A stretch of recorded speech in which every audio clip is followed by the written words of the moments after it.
Well, we'll Yeah, go ahead and thanks. start the meeting with our Yeah. schedule. All this? And Yeah, but, yeah. our first victim is here. Yeah.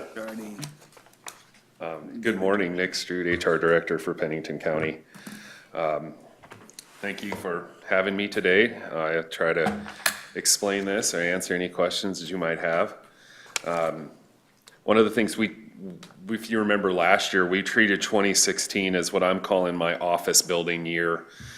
This is the year that we bought a second computer, or leased a printer, a copy machine, excuse me, got the Generalist a printer, and just generally filled the office out. Since this inception of this department, it's been run on used equipment. Actually, the printer I got rid of was donated by Commissioner Ken Davis. He actually got a new one, a personal one, and gave me one. So in 2016, this is when we've put money in the budget and we're spending it appropriately to build our office. So then in 2017, the services and fees, most of my budget, the three red numbers, the miscellaneous repairs, the supplies, and the phone and fax are all going down. We don't need that buildup that we had this year. And then the increase in the services and fees, my 422 line, is actually increased due to two transfers, which Holly's gonna tell you about next. We have NeoGov, which is our HRIS system. It's my online application system. I pay half of that, and Stephanie in the sheriff's office pays half of it. Well, until this budget, Holly had been paying that, but it's my program, so it makes more sense that I take it over. So that increase of $3,500 is just taking it from the commission budget to mine. And then also the EAP, our Employee Assistance Program, Holly had budgeted $15,000 for that. So actually HR is taking that because it's a program I run. Those were housed in the commission budget because I just didn't have the operational funds to pay for them. So we knew during one budget cycle, we're gonna have to move those over to the HR budget, so we're doing it this year. So with that increase of $18,500, you can see the services and fees were technically cut approximately $8,000. And that's things, we had to upfront lease for our copier, and we don't have that this year. We just have maintenance.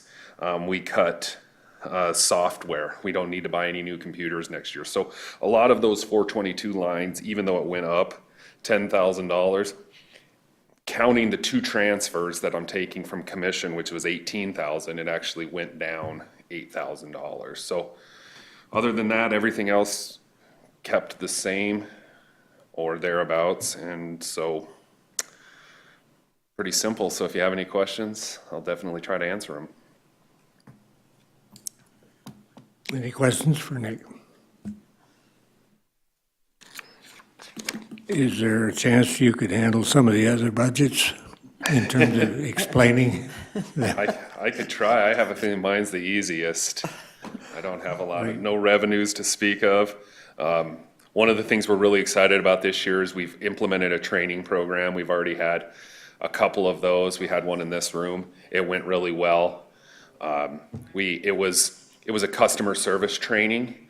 And one of the things I wanted to do is, people like myself, we get the opportunities to go to trainings. Your leadership gets to, but we don't oftentimes, the administrative staff do not get to have training opportunities because they're the ones tied to the desk. So we thought it'd be great if we could offer that. So we did 3 sessions, one at 7 in the morning, and then a couple throughout the day. So an office like Janet's could send a third of their people each for an hour and a half and not interrupt operations. And so we're really excited about that. But it does cost money, but we feel the investment in our administrative staff is worthwhile. So Definitely. yeah, that's one of the exciting things we're doing this year, budget-wise. And that's always been a goal, too. It really has. And I do trainings, Lisa does trainings, Jessica did trainings before that, but sometimes a new voice needs to come in, an expert in another area.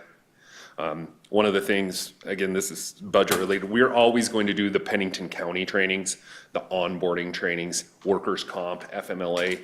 but general leadership topics, customer service training, it's good to have an outside voice come in. So we're excited. Talk about ADA training. Oh, absolutely. Jeff Barbier actually got back. Jeff Barbier is the Community Resources Director for the City of Rapid City. He's my partner. He's the ADA coordinator for the city. He just got back Wednesday from the ADA conference in Denver, which I wasn't able to attend, and he met with the ADA group. They're called Meeting the Cause. They're the Rocky Mountain ADA Association. The country's divided up into regions. They're our regional head. And so we're gonna work together to bring the mandated ADA training back to Rapid City, Pennington County. Last year, we shared a training with the City of Rapid City, and it was really great. It was held at the Civic Center. It's mandatory for all employees who have contact with the public. So both myself and Jeff at the city said, we're just gonna do blanket, because if you say someone has no contact with the public, the onus is on you to prove that. So, and we don't have anyone that doesn't meet that criteria. So everybody goes to this mandatory training. The fun thing for us this year is we only have to do a half a day. Last year was a full day, and people still complain about it, but it's good. And so this year will be half a day. We'll be able to do 2 sessions. So someone like the treasurer's office can send half their people in the morning, half in the afternoon, and get it over in 1 day. So we have this year, and then we have next year for that mandated ADA training. And so other than that, there's no ADA expenses in my budget. I know there is in the highway and the auditor's office, but that's our one expense. Okay. What's the situation with new employees? How long do they have before they have to be trained, or? Any person that's hired in in a year has to watch the training or attend the training. And it's one of the things we did for our 24/7 folks is we recorded the training, and then they can watch it at their leisure when they're able to make that. So they don't have to interrupt 911 operations or the jail, things like that. So, and then any new hire who's hired after that, we have them as part of their onboarding, watch the training, which now that's gonna be 3 hours, which constitutes a half a day for training purposes. So that'll be a lot better than the 6 hours they had to watch last year. Yeah, and so KJ and I are working on really slowing down any hiring in December. And this is just another one of those reasons why coming on is late in December is very difficult for her. But it's also difficult for things like this because you have, if you're hired, if you collect a paycheck in 2016, you have to watch that ADA training. So if you're hired the 28th of December, you have to watch that in those 3 days. So that's just one of the reasons we're slowing down on hiring in December. We're working with our department heads and elected officials. Mr. Chair, you know, Nick, we've had some concerns about the increases in the health insurance, and I know you're on that healthcare trust board. Yep. Any comments on that, and maybe what you think we can expect in the future? Well, right now we're operating under the assumption that our healthcare costs are going to go up 7%. And actually that's an optimistic number. We're hoping that it comes in that. KJ, Lisa, Stephanie, and myself are going to meet with Alice Wilson, who's our Wellmark rep, in late July, and that's when our renewal numbers come in. With the difference between when we start budget and when our realistic renewal numbers come in, there is a few month lag in that. So she throws a number out and says 7%. So we take that, and that's where we start budget. But we're really not going to know till late July, early August, what that number actually looks like. But I will say that I know Ron's on the board, but if you look at our financial situation, it is markedly better than it has been. Our partnership with Wellmark is really paying a lot of dividends. We're moving from, when I first started, we were truly self-insured. We did what we want. No one told us any different, but a lot of time we had to pay for a lot of that. Now we're moving more towards the middle of not being fully insured, but this partnership with Wellmark is it's clamping us down on some of the things we can do, but the trade-off for that is the amount of money that we're having. Right now, we have $1.8 million in our healthcare trust fund.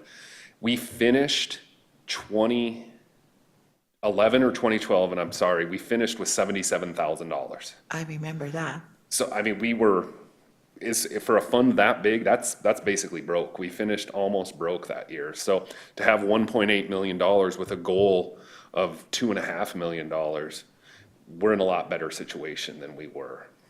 We just got some really good news. I'm crafting the email this morning that the Rapid City ER docs are now in the Wellmark network. One of the things people didn't find out until they went to the emergency room was the ER doctors themselves were not in our network. So you'd go to the hospital, you'd get a bill from Wellmark, it would probably be reasonable because of all their in-network savings. Then you would get a separate bill from the ER doctors that would have no savings. And so what we do is we try to steer people to urgent care because that is in network and it's cheaper. But if it's a true emergency, you didn't have a choice but to go to the ER. And then you got a rude awakening when you got a $10,000 bill that wasn't in network. So we're really excited about that. Those are some things that we get by partnering with Wellmark, is they did all the negotiation. So you compensated that in your budget, the 7%? Yes. And do you think you need more than 7? sure I know you hope said not. you're guessing, but what has the average been for the rate increase, or you don't know because it's a new company? We don't know, no. And I'm sorry, Ron, I cut you off. And the other thing they're working on is the airplane Yep. flight. So whatever you do, don't get sick and take an airplane to Sioux That- Falls or something. But the one was $150,000. $150,000. And we just had someone get picked up with a helicopter in a canyon. Now, that's something you can't avoid. But some of the things are, well, we can fly you to Sioux Falls or you can drive, assuming that you're able, and people take a flight and then they get a $80,000 bill and they're not in our network. And so there's no you can negotiate with them, but Wellmark isn't negotiating on your behalf. So that's the next thing we're working on. But to go back to your question, Deb, we feel we're doing a really good job steering people away from the ER. It's not like it was 20 years ago where if you woke up and you kind of felt stiff or sore, you'd go to the emergency room. People are understanding how expensive it is. But we hope that Pennington County might not save a lot of money being in this network with the emergency room doctors, but our employees and their families are the ones that are going to save a lot of money. Nice. So we're excited about that. But healthcare, it's going up. We hope that there's a leveling out. One of the things we have to watch is, not to bore you with ACA, the Affordable Care Act, but we have to watch what's called the Cadillac tax, which means there's a formula that we cannot move our single premium above a certain threshold based on the lowest full-time salary that we pay. And so what's going to happen is if costs keep rising and that threshold stays the same, you're going to see more employee plus one and family premiums rising. You're going to see deductibles going up. You're going to see other cost savings measures because we cannot legally under the Affordable Care Act move that single premium beyond a certain threshold, and we're right under it right now. We have like $1 to spare. Wow. So if we raised it $2, we would be out of compliance with the Affordable Care Act. And that is that Cadillac tax is very expensive, right? 40% of it's an excise tax, so 40% of our fund value is the fine. Oh my gosh, so out of $1 million?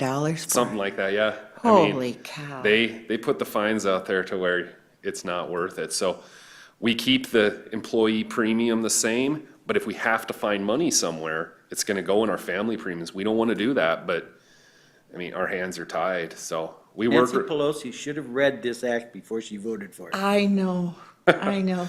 We try hard. It's a really good board. It is. We lean heavily on KJ in the auditor's office. She's awesome. And Alice, our rep from Wellmark, do a lot of good work for us. Yep. Okay. All right, I appreciate it. And of course, Lisa and I are always available if you have any questions. Oh, I'm sorry, one more thing. Do you want to ask about dental insurance? You were kind of wondering what kind of number? You're I think we okay? got, yeah. Okay. It sounded like it wasn't costing, yeah, the employees want it, it's not costing us, yeah. One of so the things we It's did- costing us, but One of the things we did is we allowed dental insurance as an add-on by itself. You don't have to take health insurance, which we used to have to do that. But our military people will come in and they might have TRICARE, but TRICARE doesn't have dental. And so they would say, I don't want to pay $200 a month for health insurance just to get dental. So now we have an option, you pay $30 a month and you get the dental add-on and you can take care of your health insurance somewhere else. So Okay. it's a good deal. yeah, Julie explained it well yesterday Yep. on dental, I thought, Miss Nancy, Oh, but thank Julie's you really for good at asking. that stuff too. That 7% includes the stop-loss premium. And that's a really good point. We, fingers crossed, we're hoping that includes the stop-loss premium. That hasn't came in yet either. Tell me what But that that is, could be Nick. a big chunk more. Absolutely. We have stop-loss insurance. Catastrophic insurance, basically. Catastrophic insurance. So if a claim goes more than $50,000, then we have our insurance company pick that up. And so we have to pay that insurance premium, and just like your car insurance, Pennington County is using their stop-loss insurance a lot this year. It's unfortunate, but we have cancer, we're having a run of bad luck with cancer, big injuries, and so we're making claims on this stop-loss insurance, and just like your auto or your home, the more claims you make, More you the pay. more the premium goes up. So we did work that into that 7%, but we're not gonna know until late July, early August. So we might come in as a healthcare trust board after it seems like the budget's perfectly set and say, oh, by the way, we're gonna have to raise premiums 7%, or, maybe it comes in at 14%. We're hoping, we feel really good, but you don't honestly know until the numbers are ran. And the more claims we make, the more unfortunate cancer situations we get into, the more that stop-loss premium's gonna go up. But what's been the trend for Pennington County? Has this been an unusual trend, or is this kind of the norm? It that has been an unusual year for us. We've gone really good years with stop-loss insurance. But what I say is, I don't like to take credit for good years with stop-loss, because I don't want to take the blame for the bad years, because there's little you that can we can do. Yep. We're doing things like stroke detection. Stroke detection's a training or an event we put on in here. You come in, you get a couple tests, and they tell you if you have warning signs for strokes. If we can catch one stroke, then it's an $80,000. Stroke costs the plan about $80,000. So if we can catch one stroke from this program that we put on, it's well worth it. So those are little things that we can do, but we can't prevent all of the claims that go into stop loss. Sometimes you just have bad luck, and this year it feels like we're just really having some bad luck. Has that premium been pretty much constant the last 10 years, or? Yeah, it has. We've not seen a lot of increase in our stop loss premiums. And KJ and Julie can speak better to that than I can, but we're always, Sun Life is our stop loss insurance carrier, and they've treated us really well, and they've came in at what we feel is a very fair price. But we're just waiting for the year when they come to us, and say, I'm sorry, we're gonna have to raise your rates, and hopefully it's reasonable.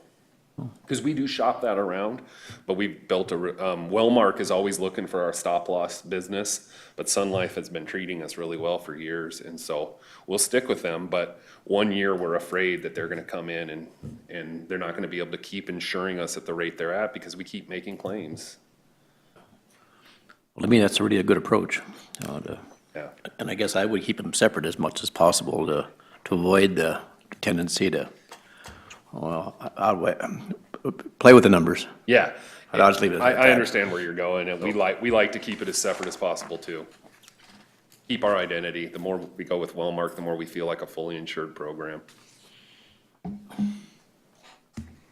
Anything else for me? I think you're doing a great job, Well, I appreciate that. Nick. Thank The you. employees and the things you do for the employees is very impressive. And I appreciate that because I hear it all the time. Well, thank you. So I appreciate that, Okay, Nick. and we'll get together next week. We'll try to get We'll together. try to get together if your Between your schedule meetings and allows mine, it. yep. Okay, thank you. Thank you. Thank you, Miss Lisa, Nick as and well. Lisa. Thank Thank you. you.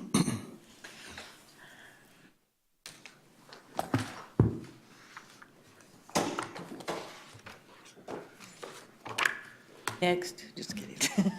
Good morning. Good morning, Commissioners. Holly Hennies, your office manager.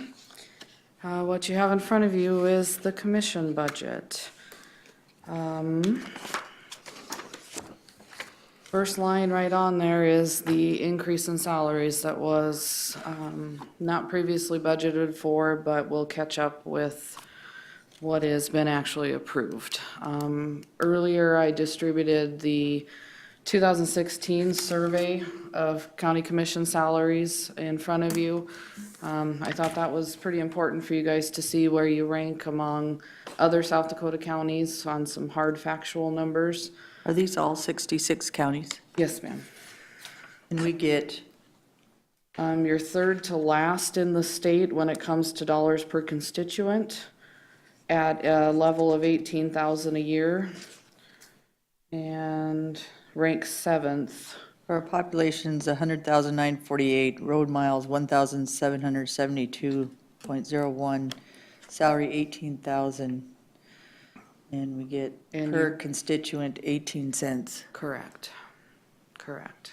Holly, I have a question on that. Yes, ma'am. You know, when it says health insurance, when you talk to some of these other counties, that when it's yes, the health insurance is provided to them at no cost, where we have to pay for ours, so it really isn't provided. I'm questioning how that is, but I was just looking at some of these, and I know that some of them are, like, I know for sure Custer County, they pay theirs. They pay 100%. Some of them, I believe, are split where the commissioner has to pay for a portion. Yeah, But it just was counted as a benefit. yeah. What's the split here? What's that, sir? I'm sorry. The split on insurance? You get the same availability for, that any employee does. You would pay Same whatever. The rates. county pays what percent? 75, 25, isn't it? I think so, Yeah, yes, sir. okay. Yeah. But the budget number that you have in front of you, the 185.2, includes no adjustments for office staff and in at a level of 18,000 again for commissioners. So if you feel an adjustment is necessary one way or the other, this would be the time to do it. State law says that the commissioner shall set the salary or DM at the first meeting of, first regular meeting date in January of each year. But this is the time to set the budget itself.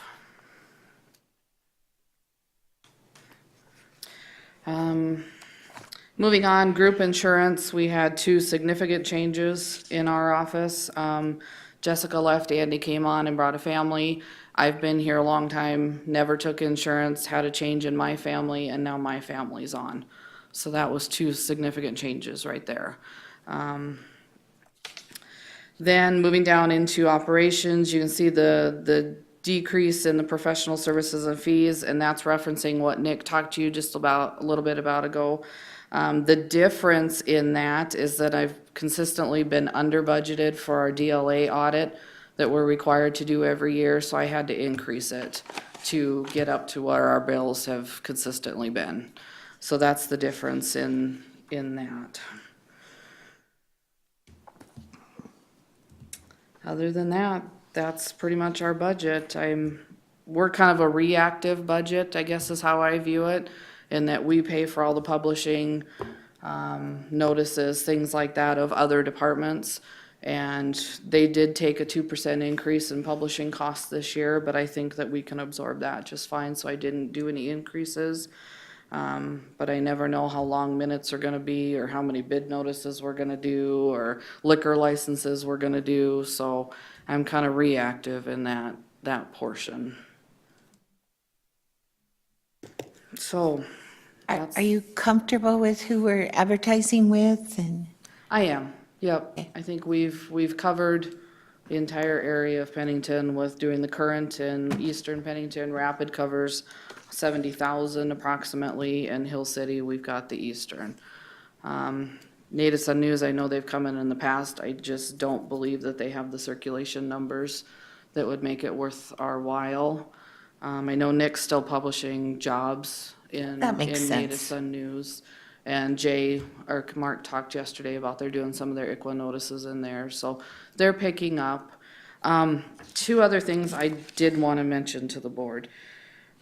Yesterday, sorry, one other thing. Yesterday, Dustin talked to you guys about the service contracts with AVI.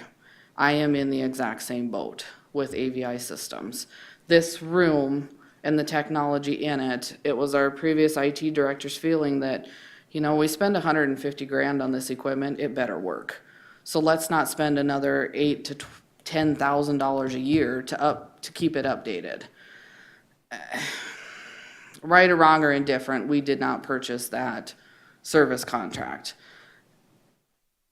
I went ahead and purchased a prepaid block of time that I could access in the event that we did have something happen. But as the equipment gets older, you're gonna start to have more issues. And I think next year, I am going to have to put in for a service contract with them. And Holly, I didn't in this budget. I still have that prepaid block of time. I have about half of it left that I can utilize. I never call them to come on their own. That travel would be astronomical. I always try and get them when they're coming to town for somebody else to piggyback on, so it doesn't cost us nearly as much. we had talked about having like a monitor up here when, for the chair, where you could, George could push his light, Nancy. It's a lot easier, and I think it's more efficient running the meeting that way instead of us just being able to speak all the time. I mean, we have to be polite and respectful, but I think it runs more efficiently. Did we look and see what the cost of that was to have that monitor? I forgot. Yes, ma'am, I did. Excuse me. This is a control panel for the room right here. Right, That doesn't get used. Okay. Like we thought it would when we designed the room. okay, So if we reuse that control panel and put it in front of the chair, right, that's gonna mean that it's gonna be hardwired in, and that chair, whoever it may be, can't move positions.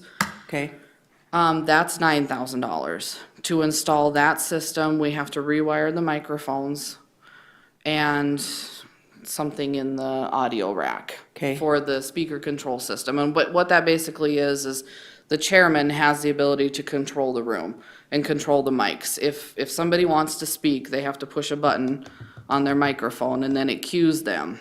So it turns the mics on and off. That if I use a wireless panel right. that would allow movement and flexibility within the room, that's $12,000 to install. And that is not included in this budget. So if that's something that the board feels would be beneficial, we need to add that in. So Deb, what if you have a chairman that won't let anybody talk? I have been among commissioners who I could see that happening with. When that happened to me, I just said, excuse me, my mic's not on. But see, So I always, unfortunately, I think you have to look at the positive more than the negative. Hopefully, people let you talk. I haven't had that experience. I remember Jane French told me that happened to her, but if they didn't have me talk, I talked. so then the use of that might not be, to me, I granted I'm not going to be here, but my experience is that, we're 5 people who do pretty good most of the time. I don't think so.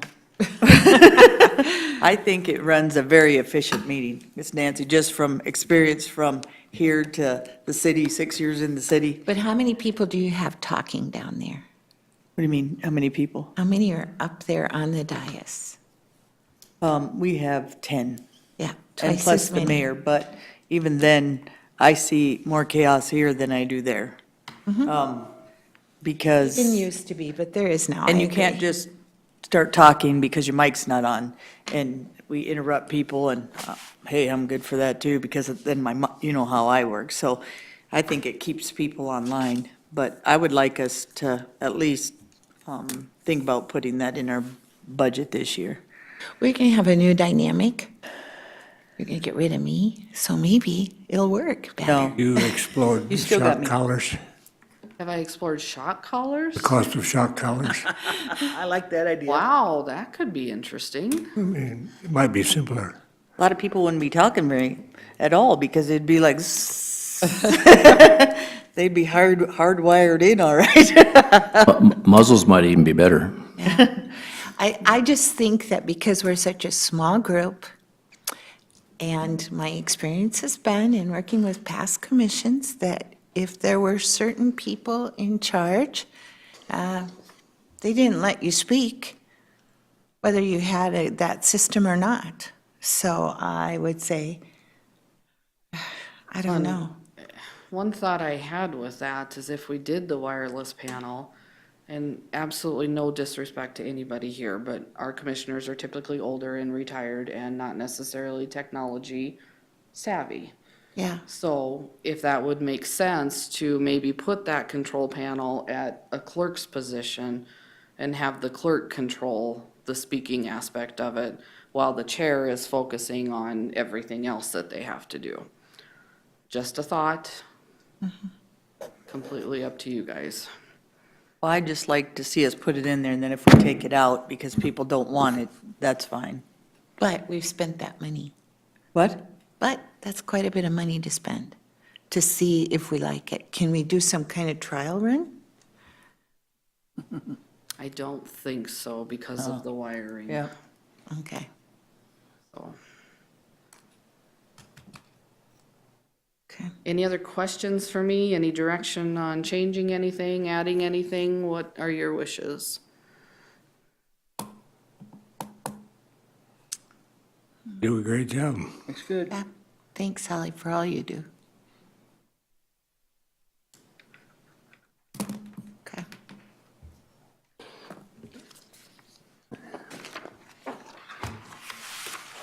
Thank you.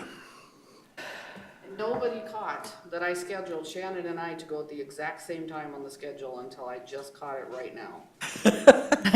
I was really expecting a team effort. We saw you out there. Pacing up and down. Well, there's a TV on out there, and sometimes it has some pretty good stuff on it. Can't find a remote this morning. Okay, you tell us what you want us to hear. Well, you have my budget in front of you. The change overall is just under 3% increase. When you look at the budget split between the two major parts, personnel and operations, operations overall is essentially unchanged. The personnel section of it is where the changes are in my budget. And I can summarize those fairly simply. All of the change in my budget, for the most part, is in healthcare costs for two reasons. One, our healthcare costs are going up, so I budgeted in those new numbers, and that's a large part of it. The other part of that is we hired 2 staff members to replace 2 that we had that left. And at the time we prepared the budget, no idea who those people would be, so I budgeted for full family plans, not knowing who we'd get, and I think at least one of those is using that now. I also had to budget for some changes in the staff, and very much the same what Holly was talking about. We got some staff members going through some life changes, and without asking them directly, what are you gonna do, because I don't know if they will know, all of them anyways, I had to change health plans for them. With some life events going on, they'll probably go with full family plans, at least by next year, if not this year. So that's it. That's where the changes in my budget are, the increase. Get down in operations, and we've got some things moving around. Actually pulled out some costs that we had last year, or this year, that we're not going to spend next year, but then IT tells us that next year is the time to replace computers in our office. We're on schedule for that, so that made up for the money that I wouldn't have to spend. We're going to have to replace some computers, so that pretty much amounted to a wash, and that really is what my budget is. Okay. See, Can you tell us, you did change, and I think we should hear it again, you changed the way you did, sent out notices and stuff too, so, and a new company for those changes, and I haven't had as many complaints this year either on, I mean, everybody on their taxes are too high, but the notices are working, how about that? They are, and we're always up for tweaking it. The overall, what happened is we used to print those in-house and then walk them down to the post office and mail them. The postal regulations changed and it just cost prohibitive to do it in-house.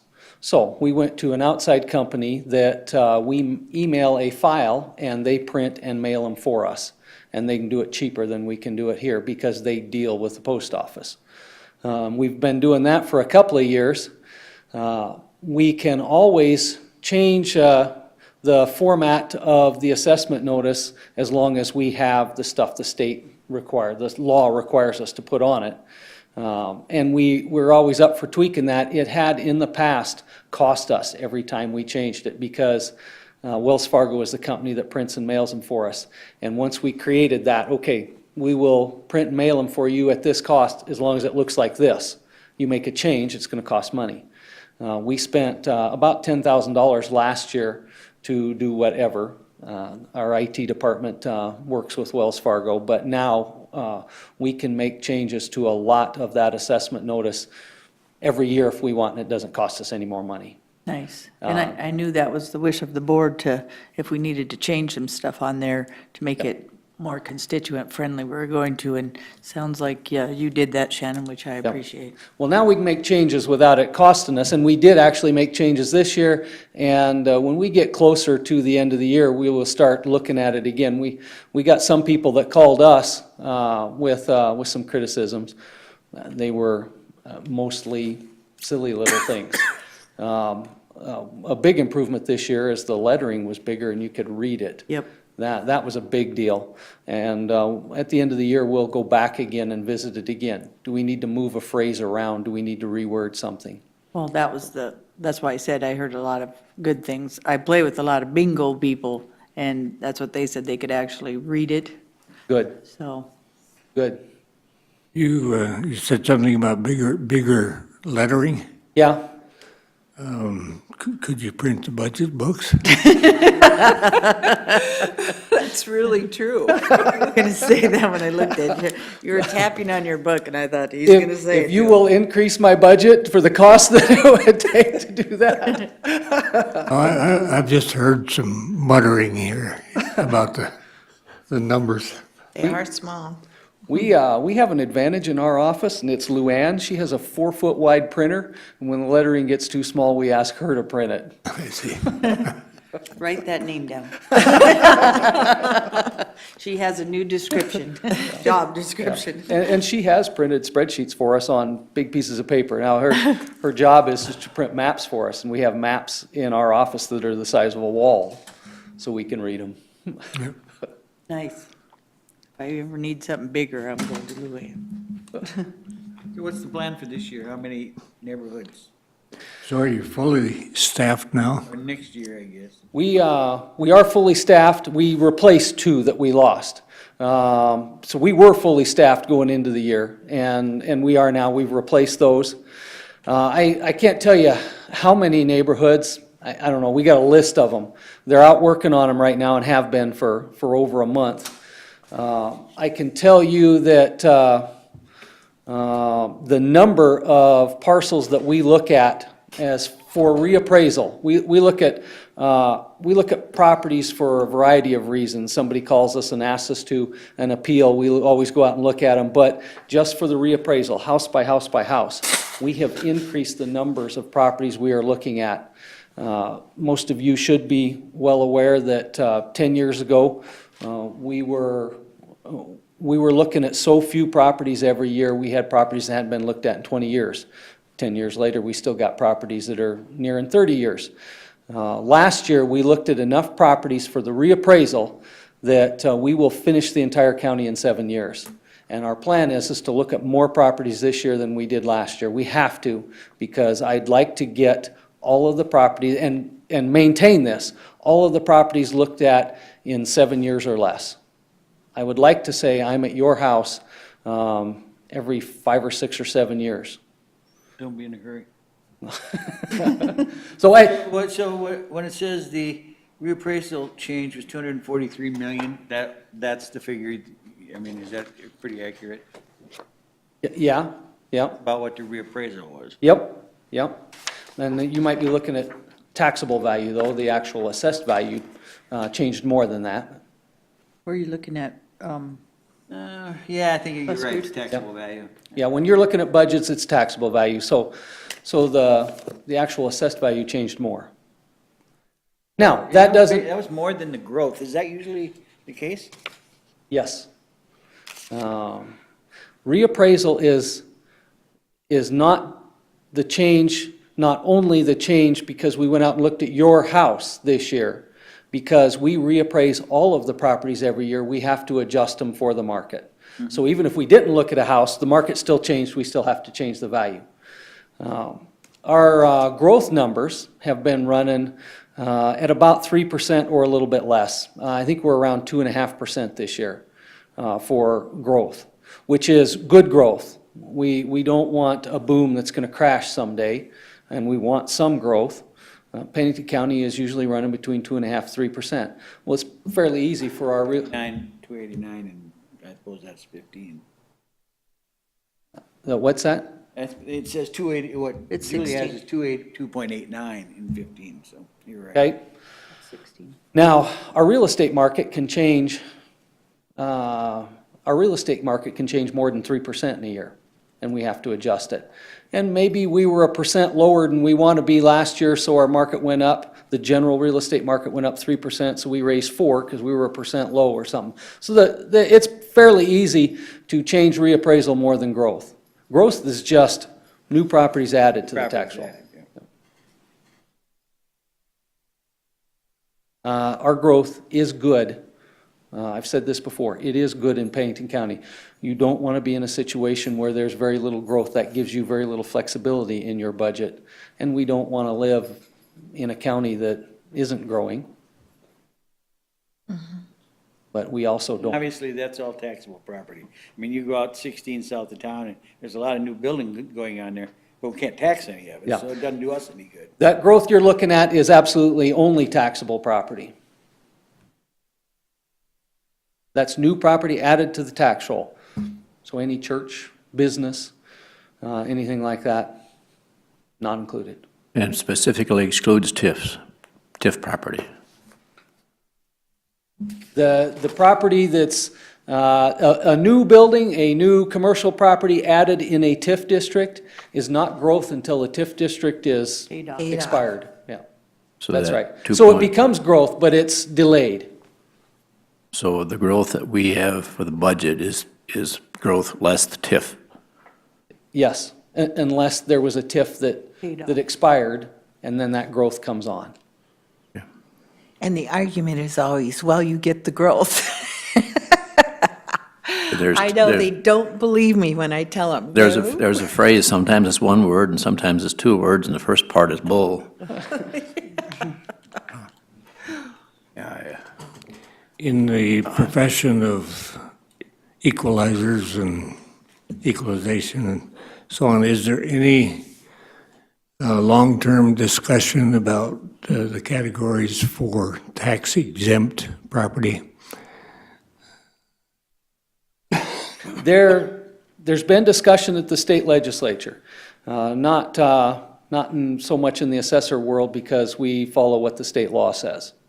But you can influence state law.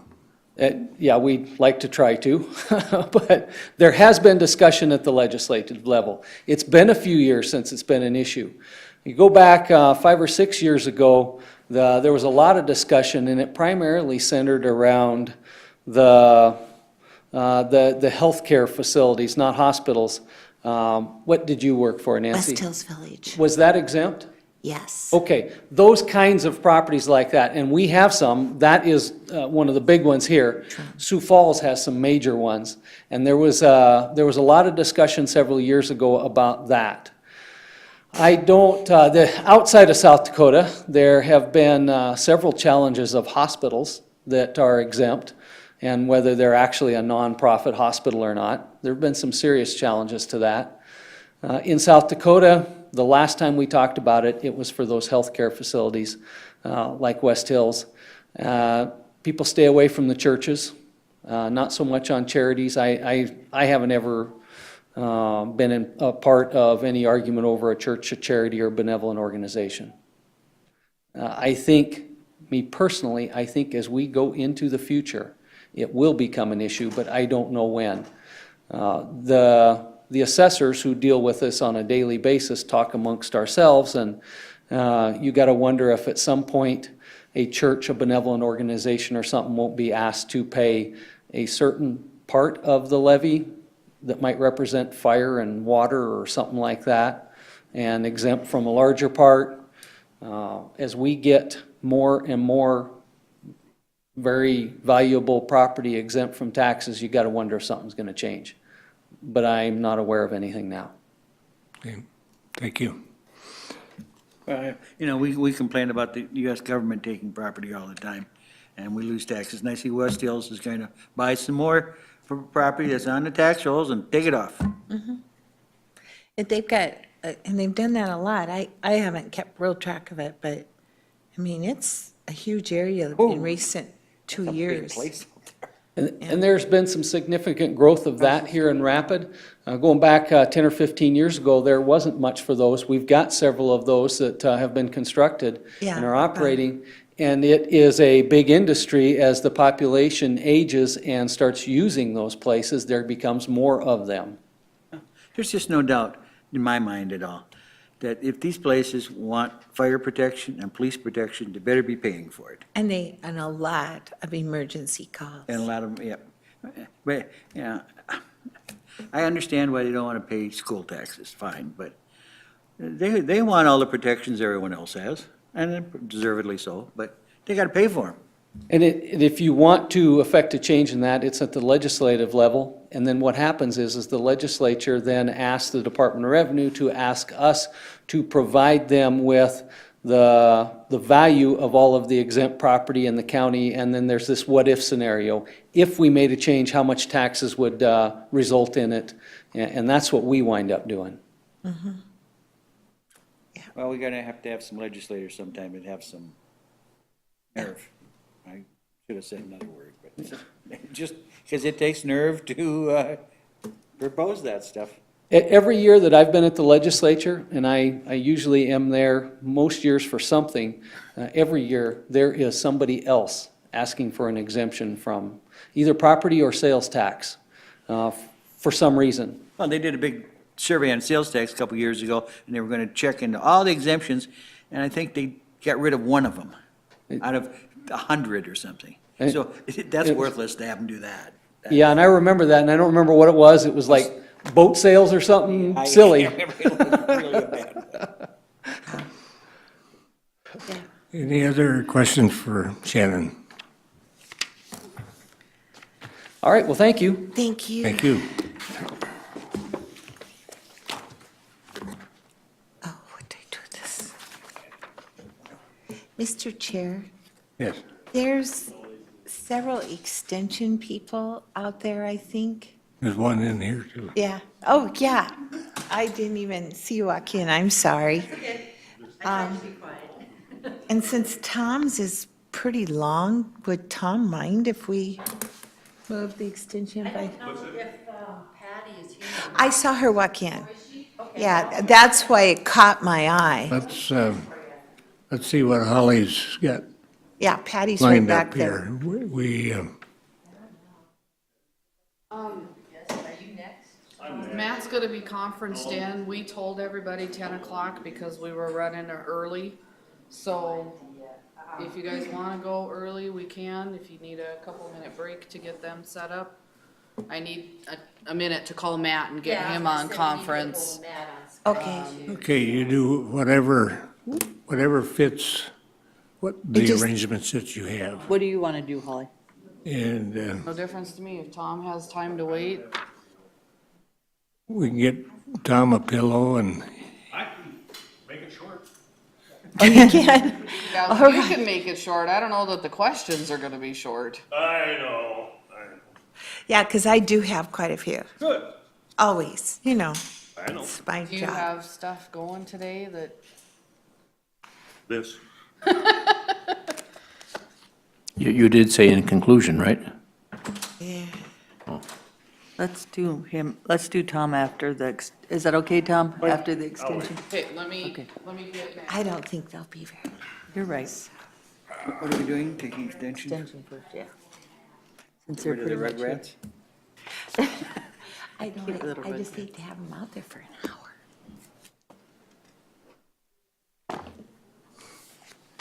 Okay, we're gonna get.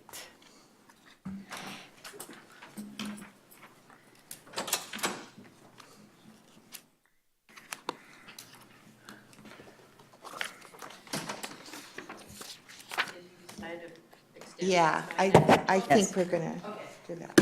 Sorry, we weren't very clear.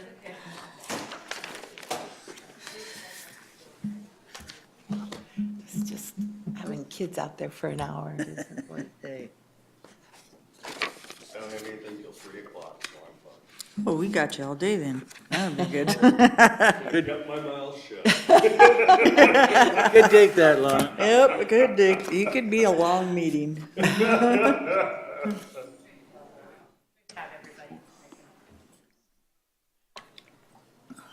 It will be probably 10 minutes, because we told the rest of them to be here by 10. So. Okay. That's up to you what you want to do. Should we start with Tom then and then see how far we get? Okay. Yeah, I don't Thanks. think they'll mind waiting. Get Tom.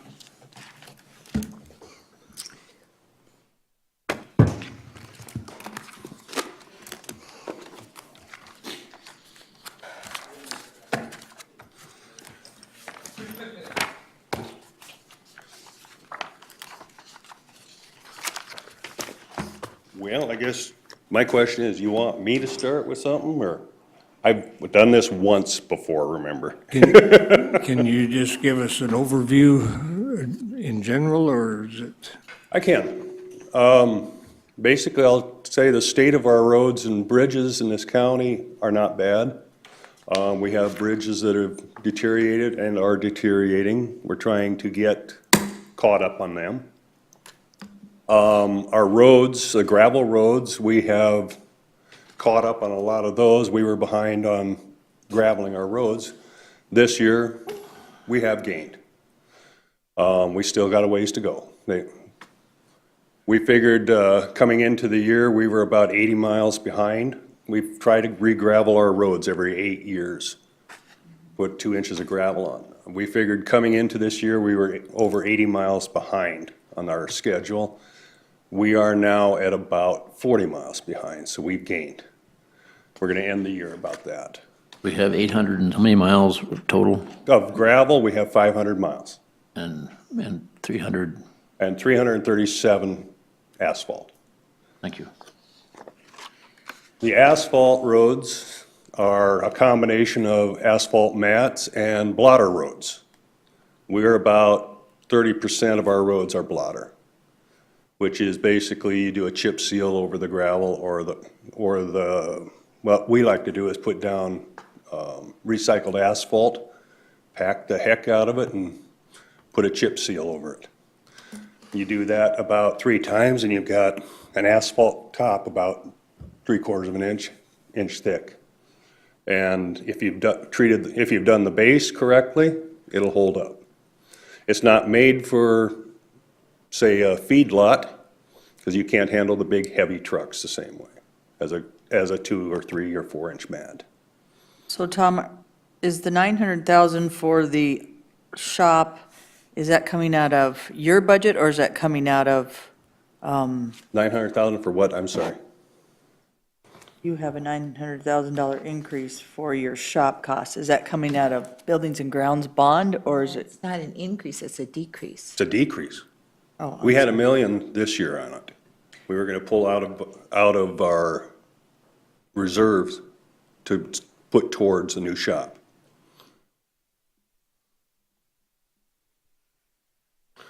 And then next year, I figured next year, if we build a new shop, that's what the 100,000 is for new air compressors, support equipment for a new shop. So you put in 1 million this 2016 for the new shop. I said, yes, we would pull 1 million out of reserve for it. That has been budgeted that way. Okay. Did you come up, I forgot, what was the estimate on your new shop? 5 what are we at? 5.3 or 5.4 right now. Okay. That includes the fueling station that we're gonna have to Which move. is almost 2. What's that? Wasn't it almost 2? 1 point, The fueling station? Yeah. As I remember, it was 1.6, yeah, so. just to do that. The fueling station has some problems in that the tanks underground are so old Yes. that we are Well, concerned about a leak. yeah. If it isn't there A already. tank, an underground tank, you can figure after 20 years, you got a pretty good chance that it'll start to leak. 20 to 25 years. And these are at 18 years old. Yeah.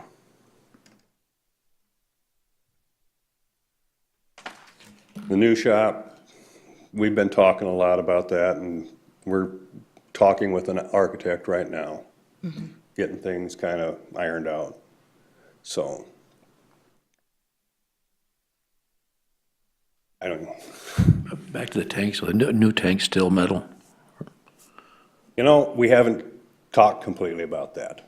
I mean, is the industry, new fuel tanks, are they Both. still metal, or they, They're both. you think by now you want some better material to, Well, some of them that I've seen are a composite. They're metal lined with a, not fiberglass, but a man-made lining, plastic, yeah, I'm not real sure of the inside and out, or just inside? inside. Okay.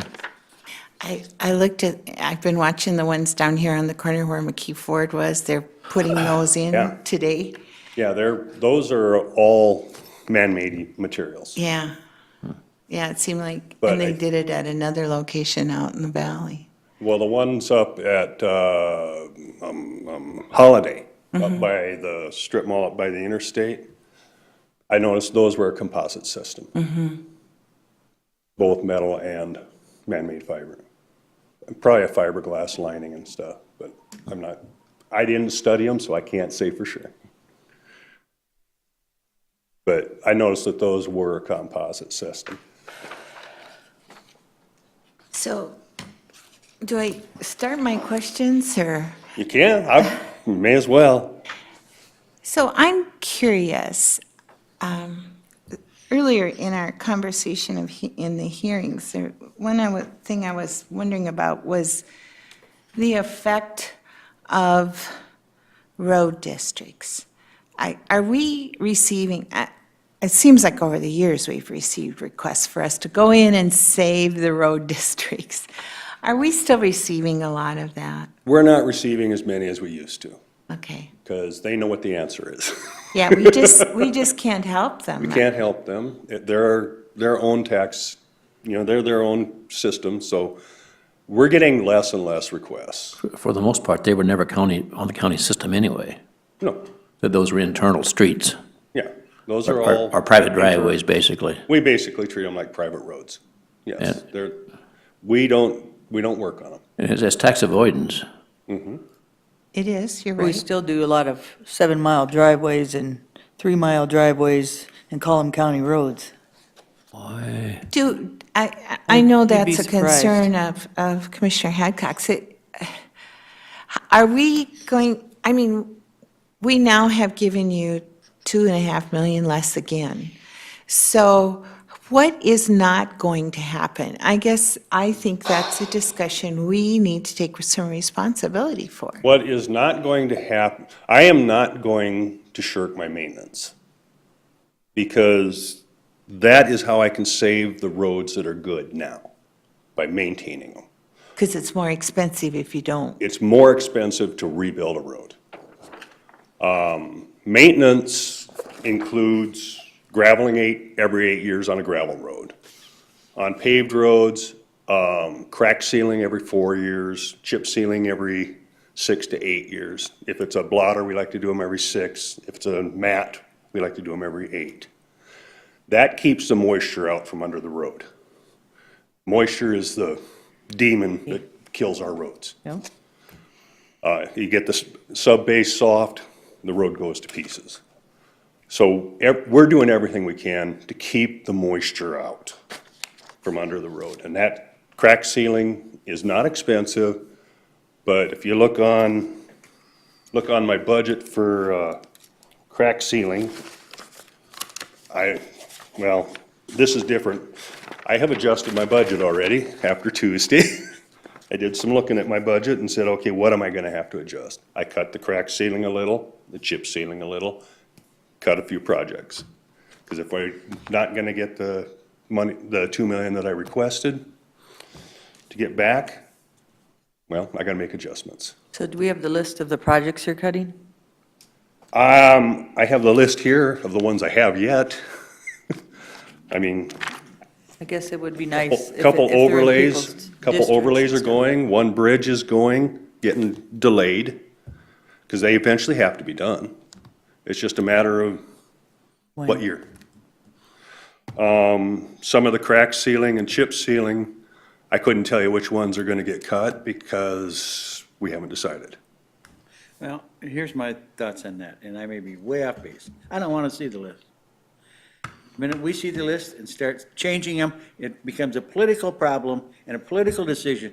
And That- he's the one that we're paying to decide what It makes roads and sense. bridges need to be replaced. Glad you not said me. that. I'm glad you said that because I'm gonna make priorities on what I think are the ones that need it the best.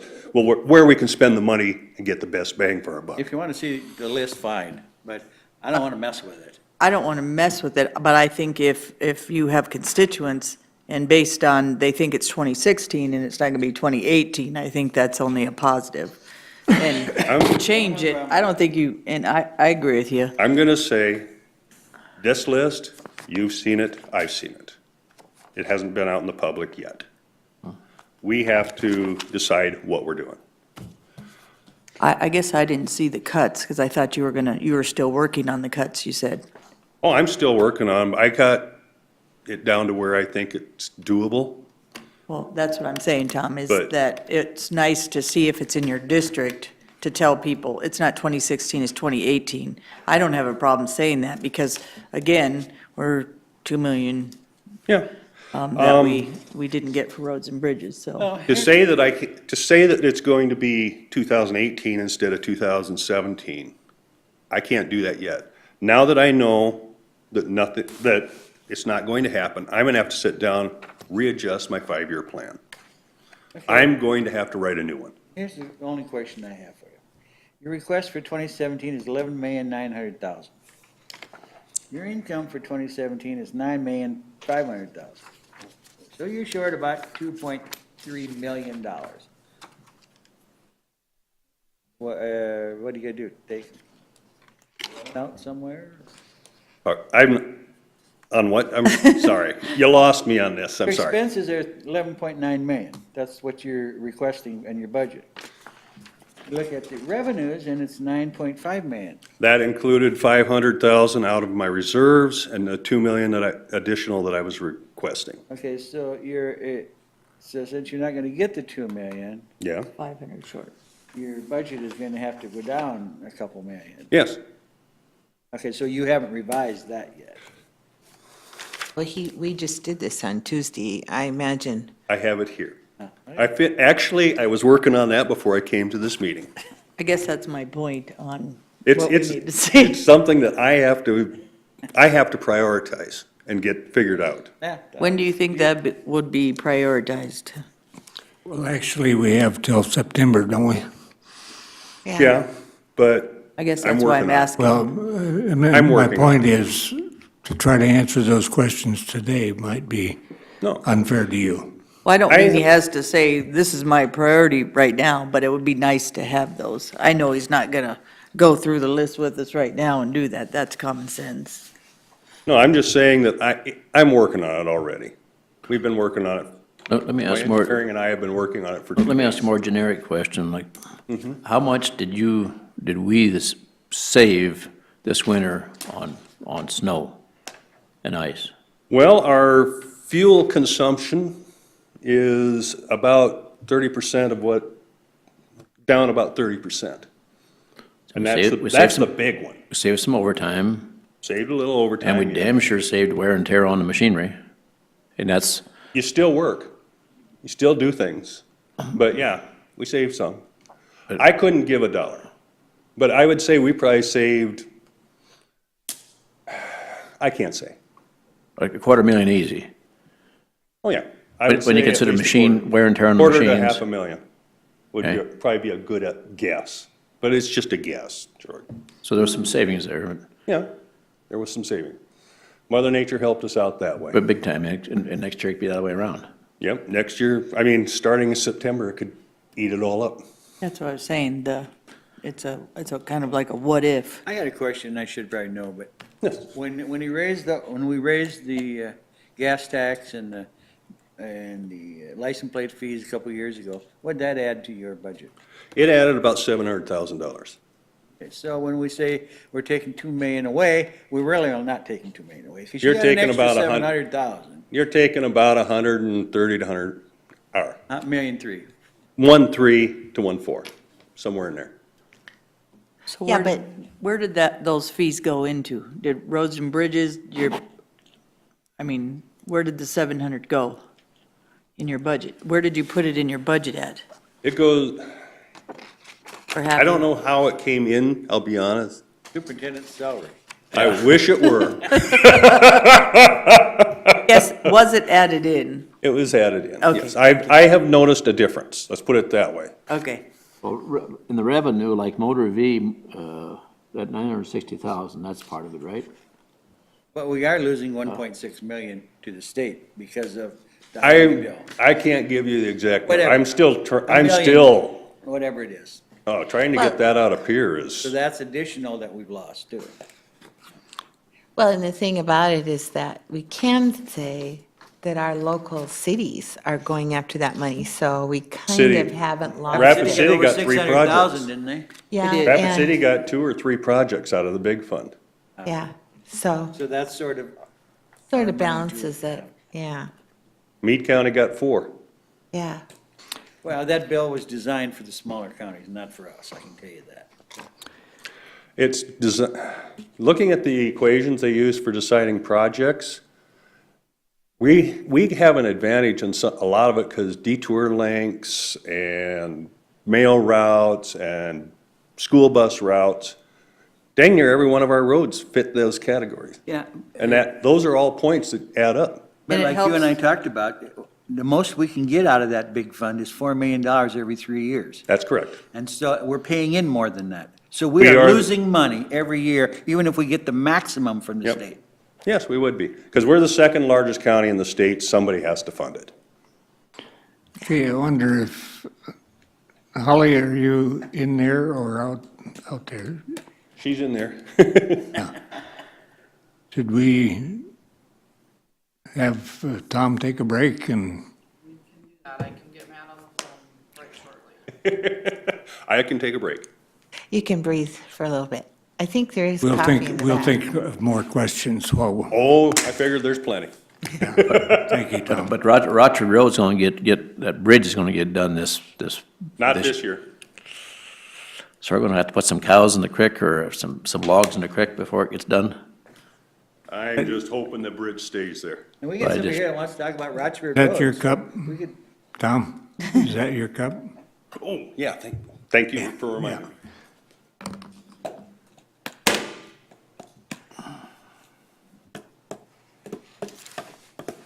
for those of you who don't know, this is Carol Pitts. She was a county commissioner in Cottington, Brookings County for 4 years, then she went to the legislature.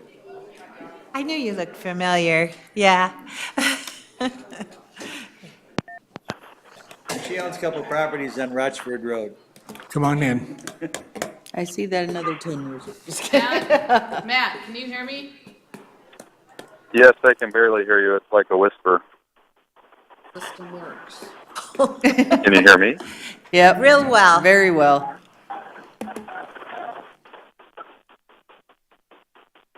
Okay, Matt, give me a second, we'll get everybody in.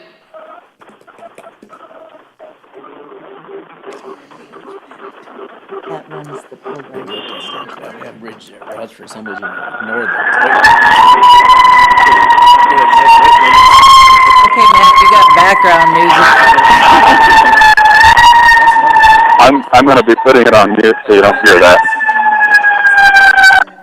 There you go.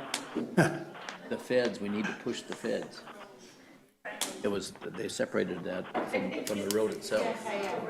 Oh, it's a federal project. That's okay. You'll probably see a lot of I that think up there. because they take public speaking stuff, so they get, some of them get Look at credit. there. Holy cow. This is kind of cool. They can come and see. Well, they have classes and different things that, on public speaking and other stuff, so. There's Baxter. So we better watch what we say. Very cool. No bad words, Busker. No regrets on it. Good morning. Whoa, that's a lot of people. It's really great that you bring all the kids in like this. They can see a little bit of the not so much fun part of government, if there is a fun part. Yeah, some project areas do have where they need to come to a commissioner meeting, Yep. city council meeting type. Very cool. That's what I was telling Busker. That's one of their initiatives on getting some of their stuff, Oh, their pins and. It looks like we're pretty well settled in. Who's your spokesperson? Supposed to be dialing Matt. Yep, he's on the that's phone. right, yeah.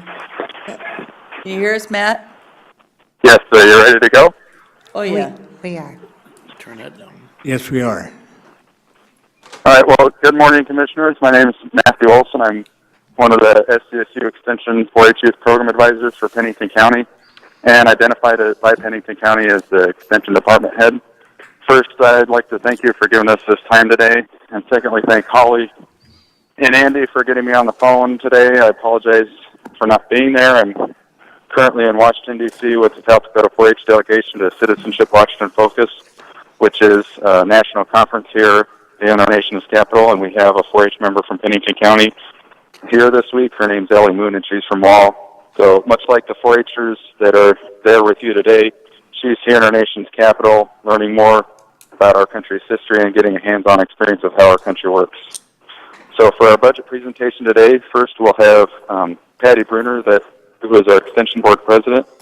She'll introduce our request, and then Baxter Meyer from the Shamrock Riders 4-H Club will speak on his experiences in 4-H. Then Jane Amiot, who is our 4-H Youth Program Advisor, part-time, will speak on the budget request and how it affects her work. And finally, I'll talk a little bit about the numbers and how it'll all work out for 2017. So if Patty's ready to go, I'll hand it off to her. She's here. Front and present. You know, I kind of have to laugh because I was in charge of covering a little bit of the history. Why do they ask a senior citizen to do the history? I haven't been around as long as 4-H, however. It was established by the Smith-Lever Act of 1914, and as part of the extension system, 4-H is a part of the United States Department of Agriculture. USDA designated the land-grant universities to administer the cooperative extension system in each state. In South Dakota, that is SDSU, and operates as SDSU Extension. Federal, state, and local monies contribute to running the program. Pennington County, to give you a current update, currently has 513 members, 37 military members, youth members, 84 volunteer leaders, and 636 youth have participated in the school enrichment program. That's a nice impact. The youth of any community is our most valuable asset and resource. And we as responsible adults need to provide positive learning environments and positive mentorship. They have such a selection of projects anymore, and that's expanded through technology and all the current things that happen that go too fast for us senior citizens. But anyway, while they're pursuing and learning in those projects, I think what's also important is they're learning leadership skills, they're learning citizenship skills, and they're learning to serve in their community.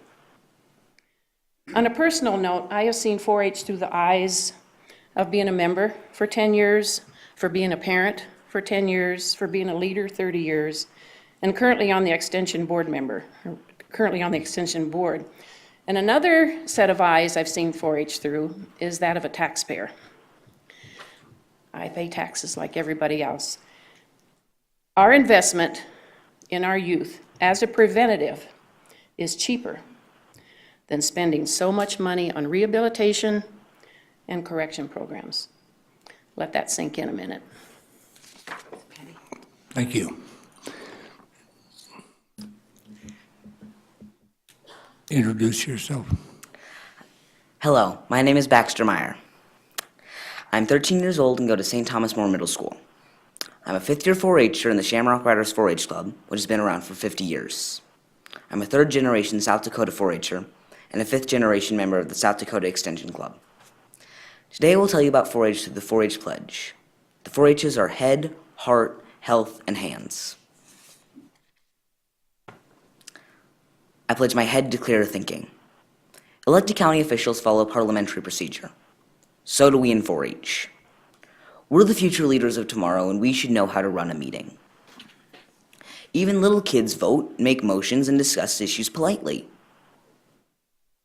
We'll make decisions in our club today, and we are the men and women that will be running this country and this world tomorrow. Public speaking is a very big part in 4-H. We give club, county, state, and even national speeches.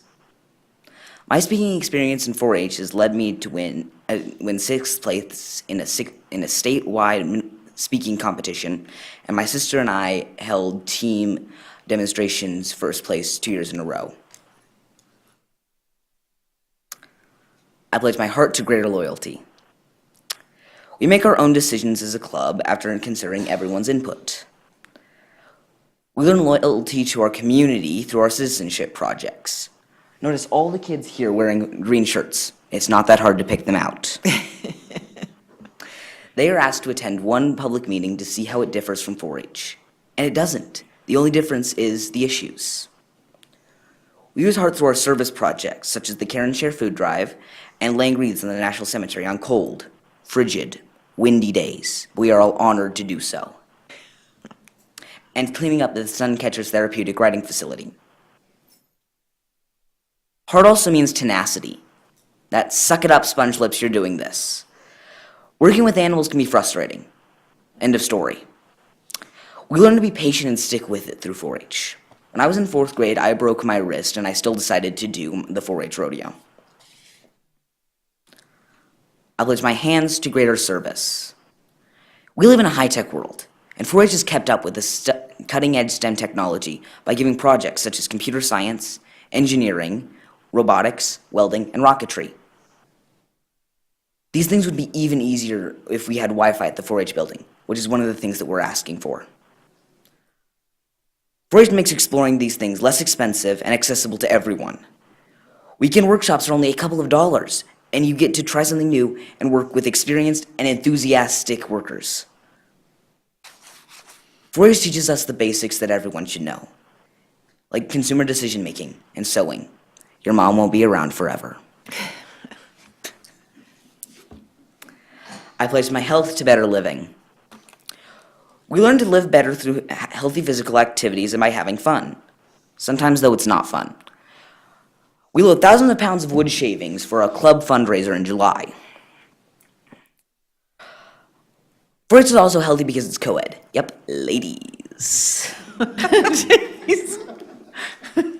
In the modern workspace, you're not going to be separated men from women. You're going to be working together, whether you like it or not.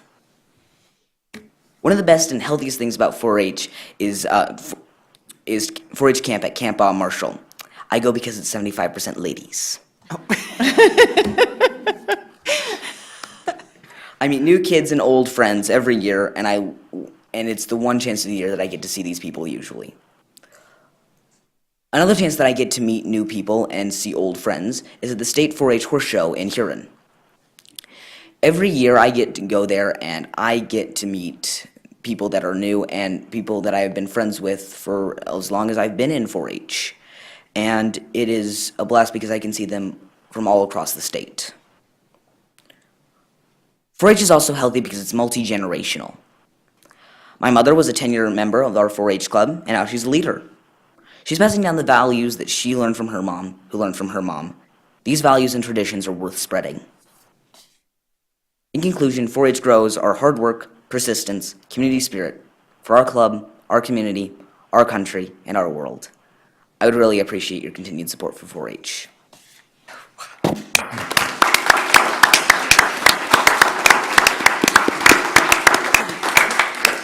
I like your tie, Baxter, too. Hi there. I'm Jane Amiot. I'm the 4-H Youth Program Advisor for Pennington County. I'm on a part-time basis at the time. I'm just going to give you a little information about what I've been doing in the 4-H programs with the youth in Pennington County. I have a very positive reception of all the boards and the people and the other clubs and stuff that I offer different programs to here in Pennington County. I started the Summer Outdoor Adventures Club, and it served the outlying areas of Pennington County in 2015 in that summer. I went to Hill City, Keystone, and Wall to their libraries and their out-of-school time sites. During that time, I met with 326 youth throughout the summer, presenting environmental education programs during our times together.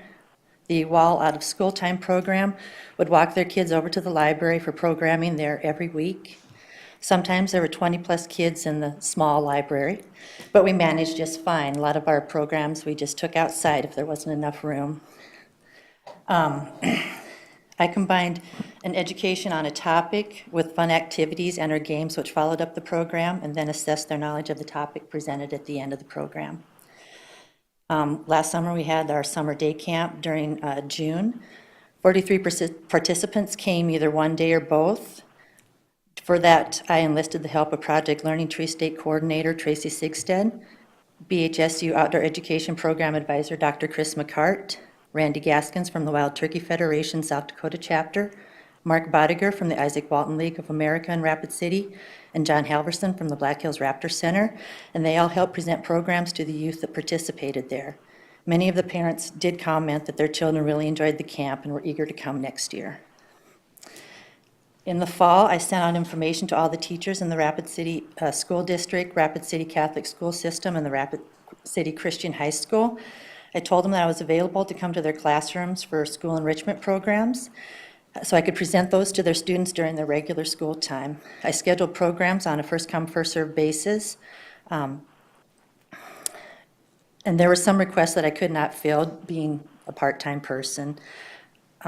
Science, technology, engineering, and math were the programs that I presented to the students when I was invited to their classrooms. During the fall, winter 2015-2016, my numbers were 447 participant contacts for that last quarter of 2015. And the first quarter of 2016, my totals were 897 participants that I were seeing during January, February, and March in the area schools. Now, some of those were repeats because they would invite me to come back once a month. So where we have 636 school enrichment, that's with no repeat kids. Okay. I have also given programming to our own 4-H clubs who have scheduled it with me during their regular meetings. I assist in the Pennington County Achievement Days for 4-H, as well as the Wall and Western South Dakota Youth in Action events for Pennington County. This summer, programming has started.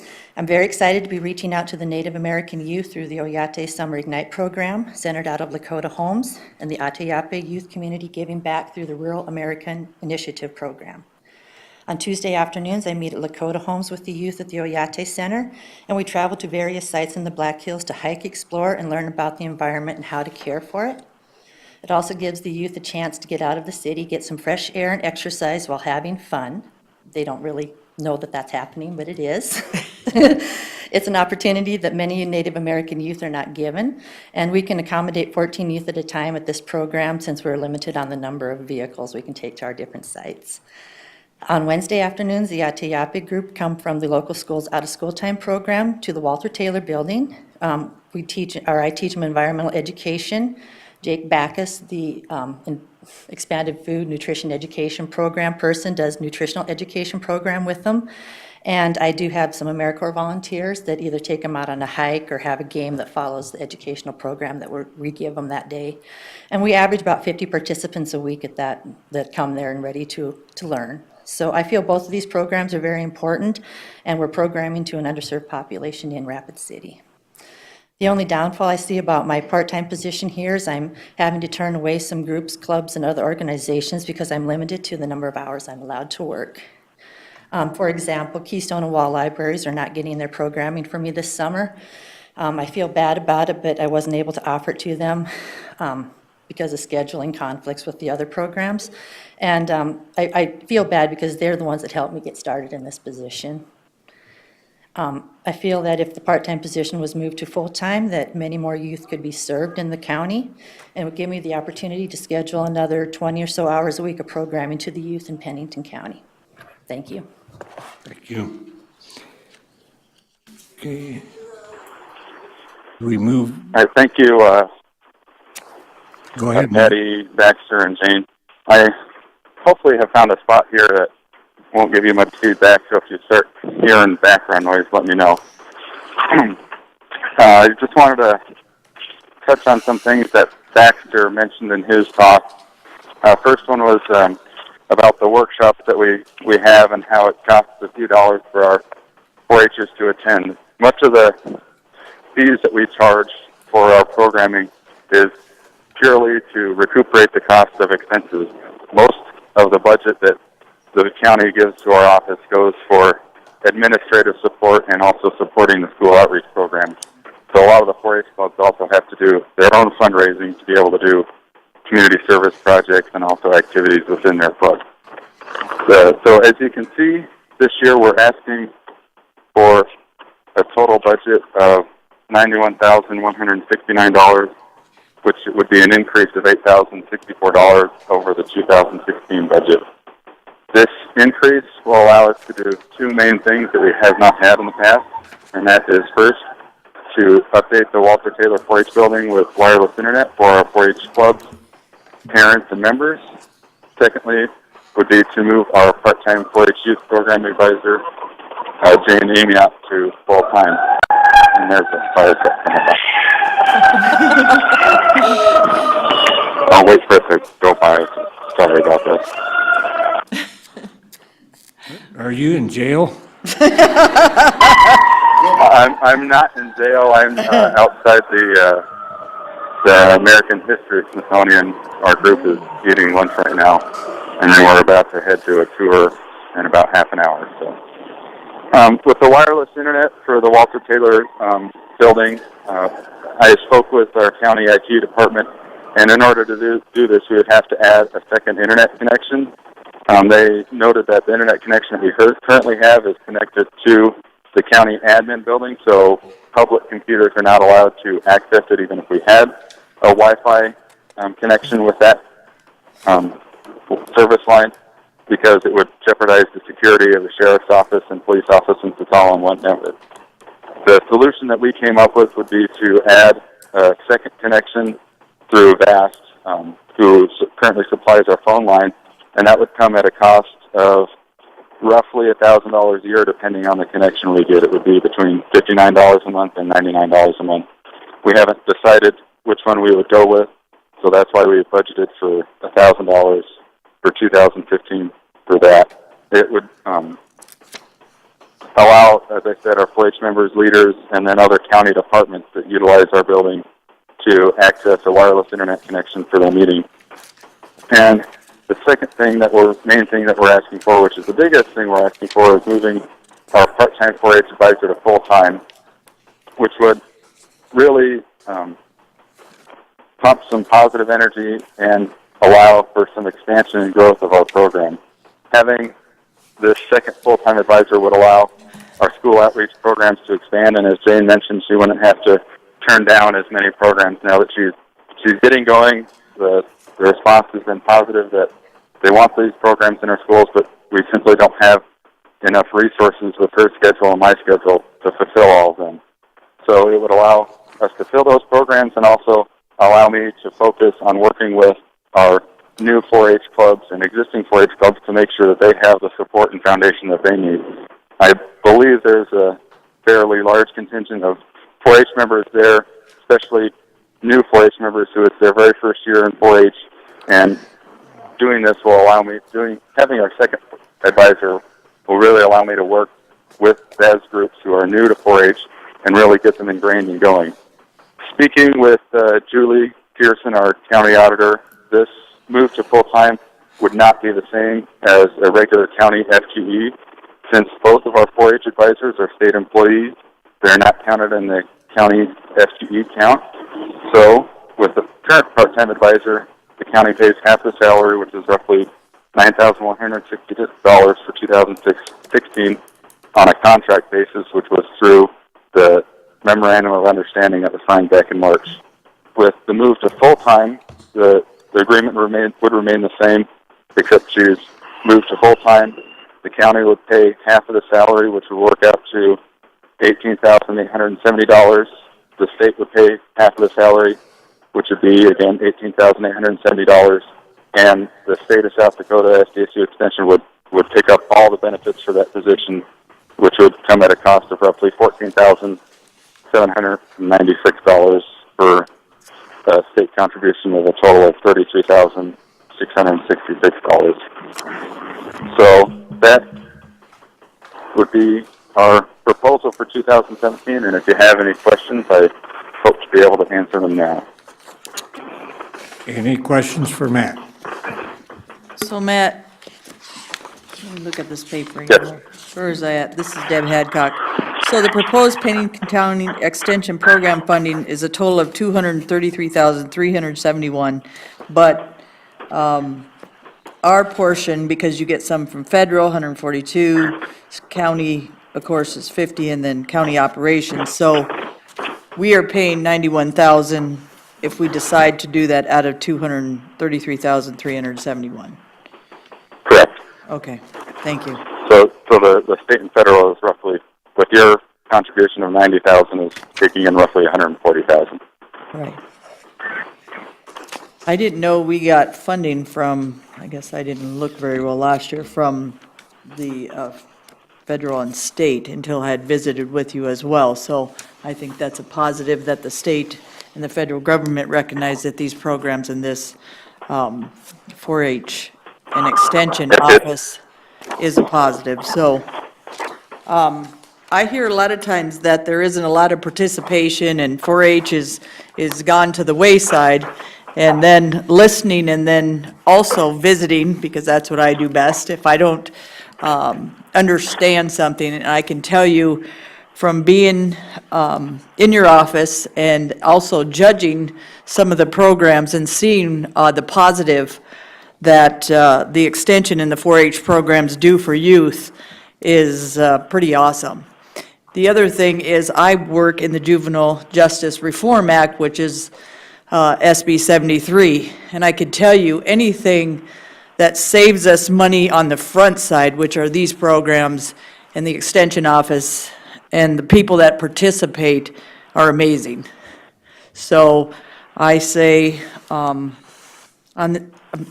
truly believe in 4-H and these programs and what they're doing for youth. And the people that volunteer and the parents that are in these programs, they are fully participating with their children and they're there for them. And if you want to see how families are making a difference, go to 4-H programs.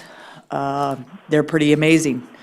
I haven't seen that much participation with families and the leadership and just the classes they teach them were pretty amazing. So you've convinced me about that. And last year, everybody knows I didn't know, and I was like, what do they really do? So I had to go see for myself, and I was pretty impressed. So thank you for all you do for 4-H, and I believe these programs are well worth it. Any other comments or questions?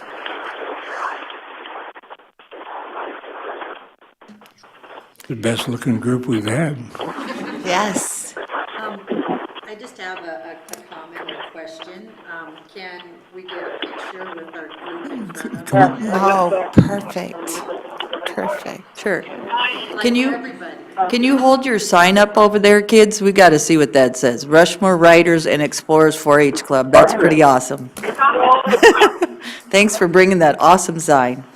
We can move this dais. Yeah. When you want your picture, I didn't know if we were done. or not dais, but yeah. Good morning. My name is Kent Haig. I'm a proud dad of 4 daughters, 2 of which are still in 4-H, and 2 have graduated from that program, so to speak. And it's amazing the broad range of things that they do cover, and everything from equine to cooking to sewing to life skills to public speaking, and they integrate a lot of that into each sub-club, each club. So it's a tremendous program. I can't possibly say it any better than those that have already spoken.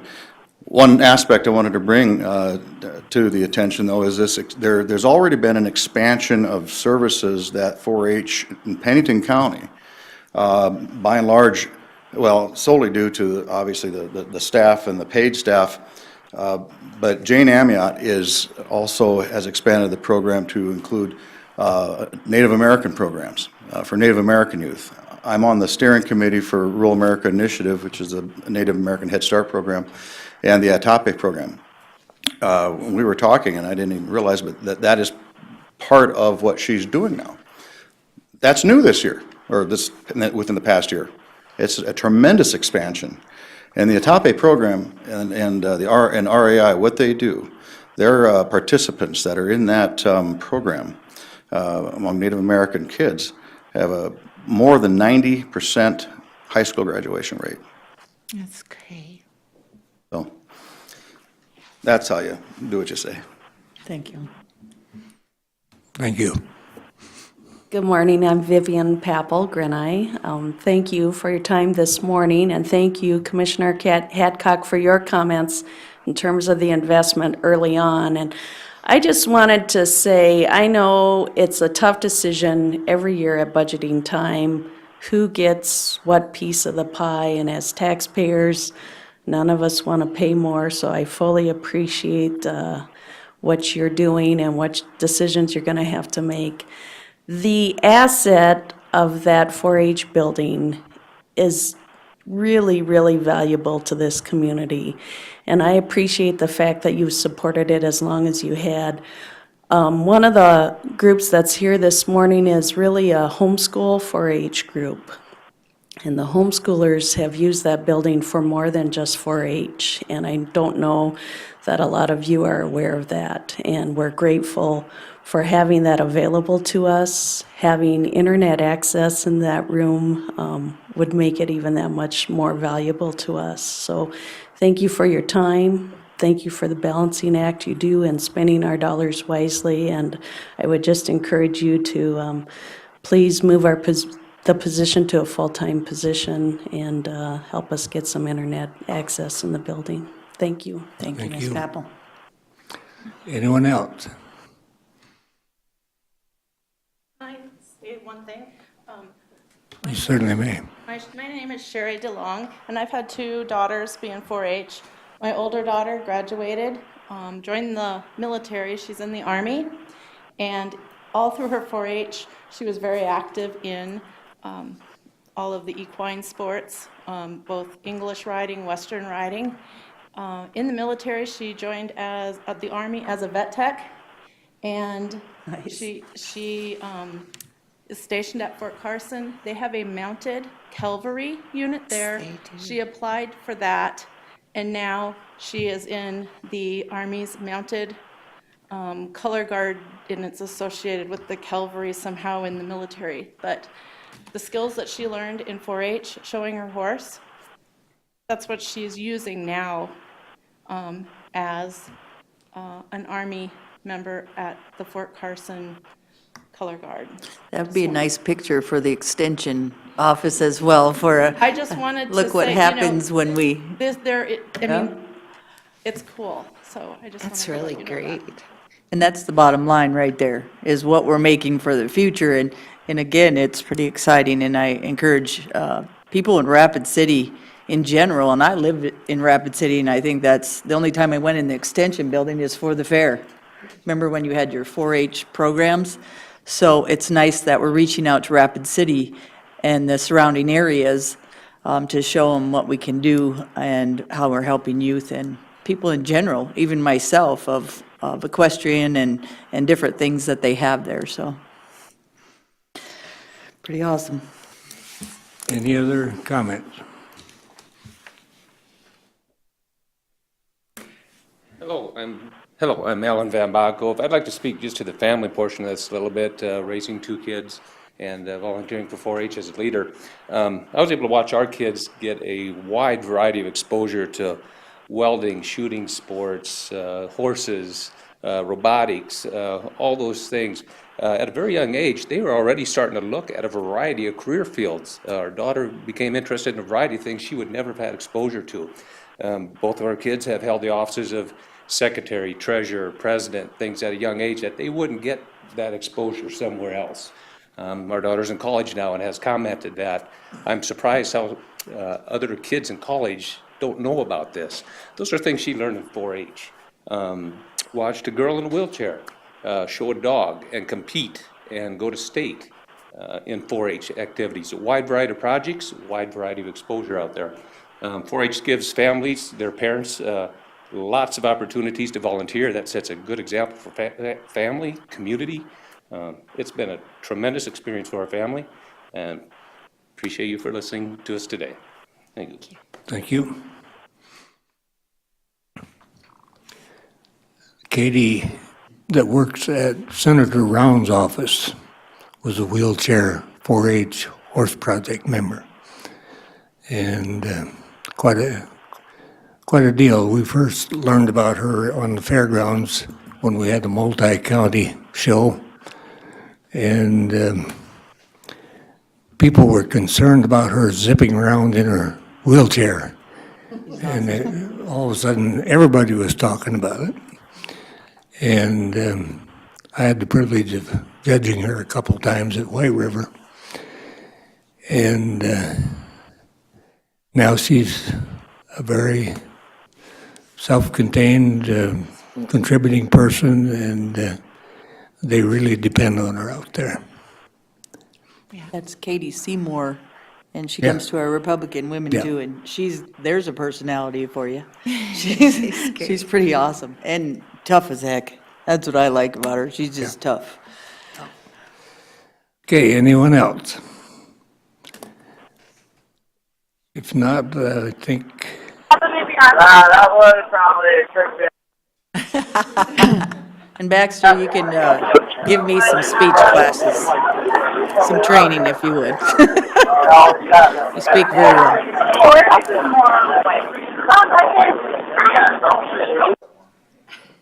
Well, if nobody else has anything to add, I'd just like to say thank you to all the 4-Hers that showed up today, and thank you to the county commissioners for listening to our budget presentation. I hope that this helps you with your decision as we move forward in the budgeting process, and if you have any questions, feel free to call me at the 4-H office or email, and I know that Holly has my contact information for you. Thank you. okay, Holly, I think, Oh, it's Matt, or.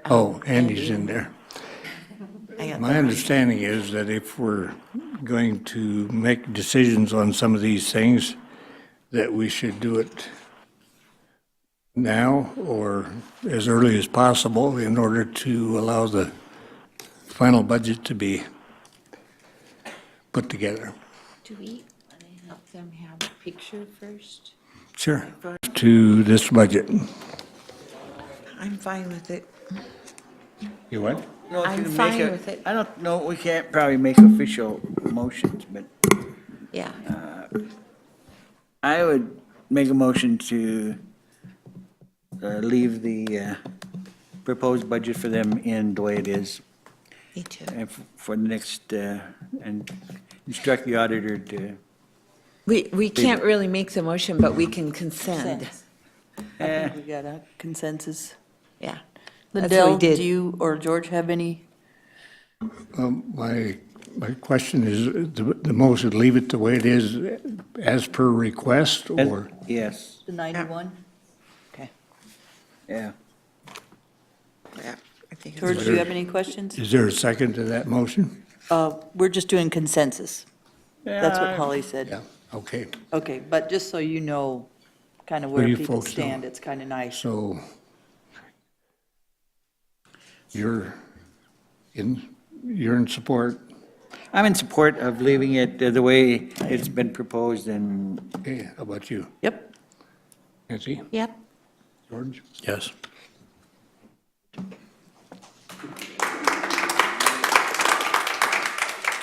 You guys did a great job. you're not gonna be that easy, Ron.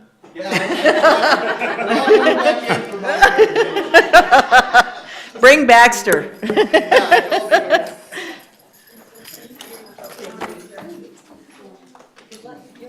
This is the first, since they've gotten that, this is the first year they've worked with. Oh, okay.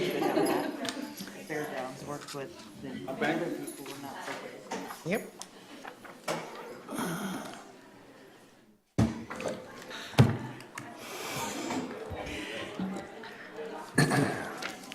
Okay, thanks for waiting, Tom. You bet, you bet. Now if I could remember where we were. I know. That's what I was trying to. No, I think we were talking about your list, and I'm sure you didn't necessarily compile your list while you were waiting, but List of projects. of things you were going to delay or postpone. I have compiled a partial list already. I did it in the last 2 days.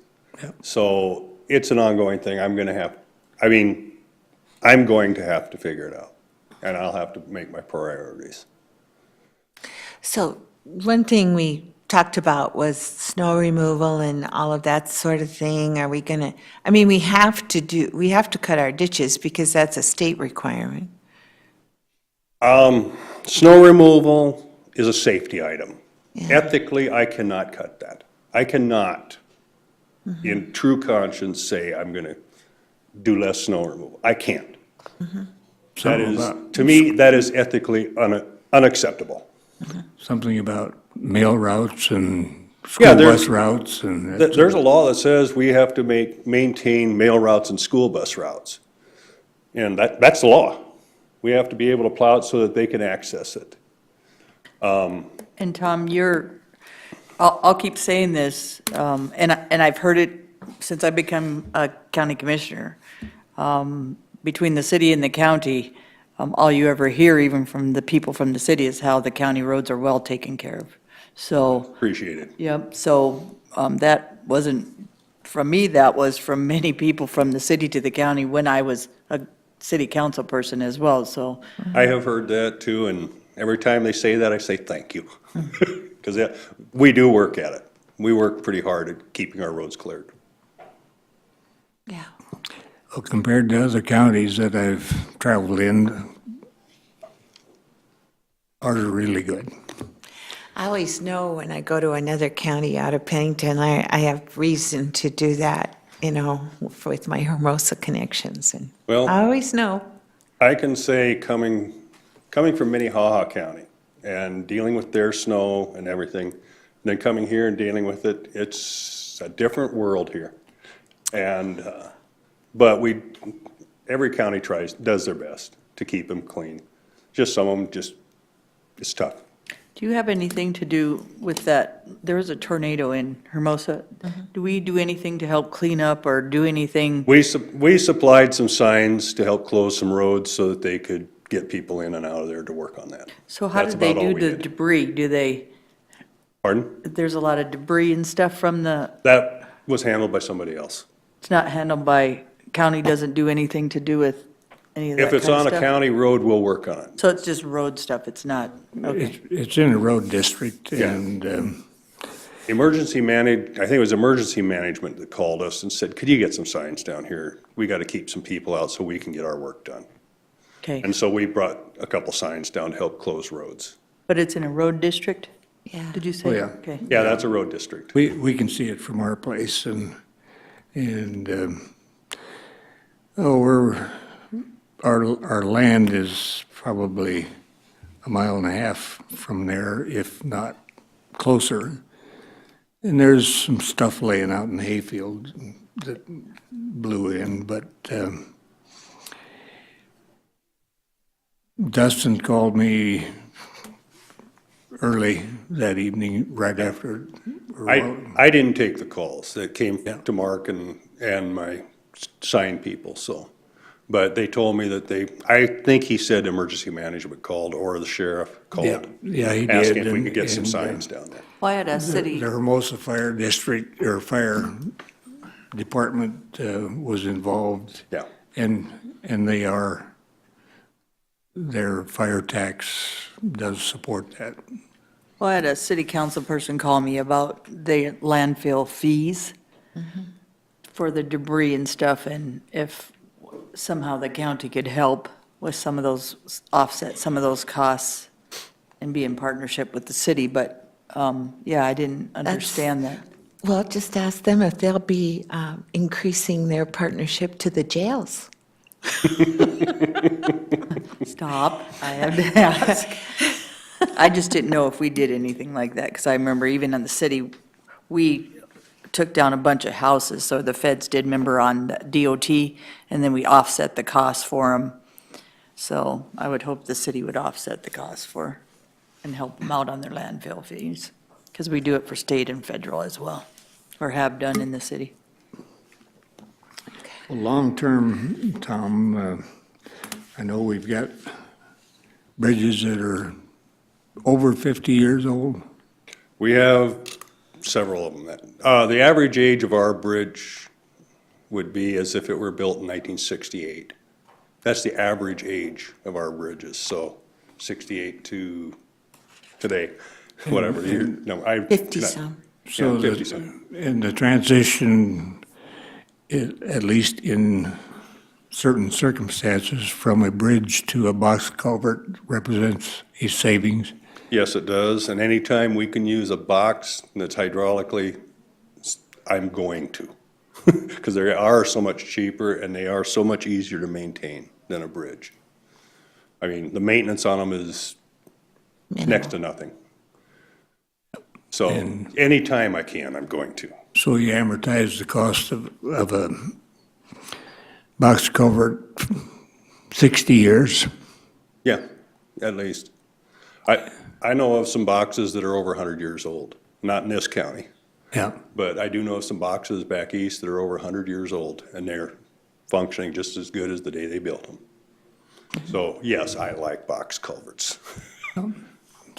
So I will use them whenever I can get away with it. Whenever I can use them, I will, because they're cheaper and the maintenance is so much cheaper. It's a good value for the county.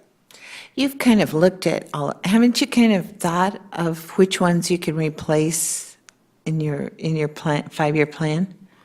We look at them and try to figure out which ones are going to deteriorate to the point we're quickest. gonna have to replace them.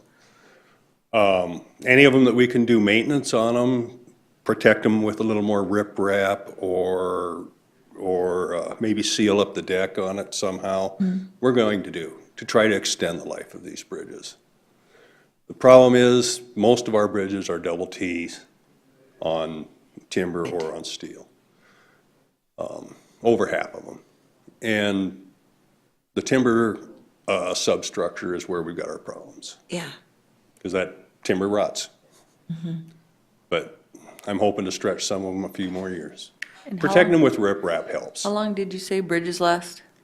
How Well- about wood one, steel one? Is there a different time Oh, span on yeah, those? oh, yeah. A wood structure, you can figure a good life on it is 50 years. A steel structure, if it's not a real heavy corrosive environment, like a lot of salt being used on it, it'll last 60.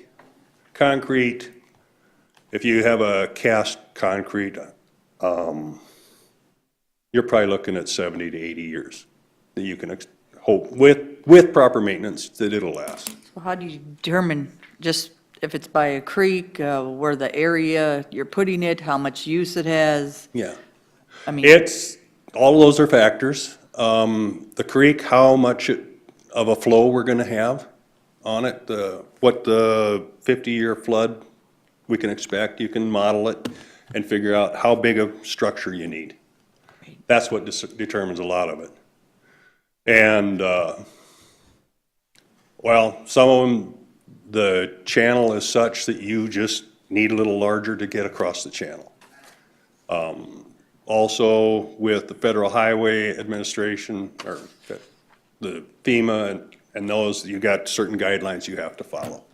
and at this time, most of the bridges that were built over those creeks in those areas, what are they made out of now? Are they made out of the wood? Because in the, like, Hill City areas and stuff like that we've been in. Up in I've drove the with hills, ya. there's a lot of them that are pre-stressed double Ts, concrete decks with So timber back walls. By FEMA, do you have to change that once? It's kind of like, do they grandfather bridges in like they do properties where you don't have to do anything to it or change it into those rules until? I don't have, if I can get the hydraulics to work, I don't have to build similar structure, if that's what you're asking. I don't know, is that what you mean?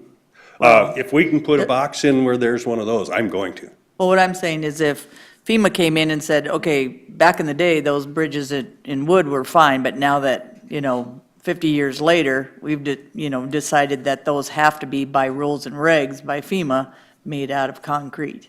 You see what I'm saying?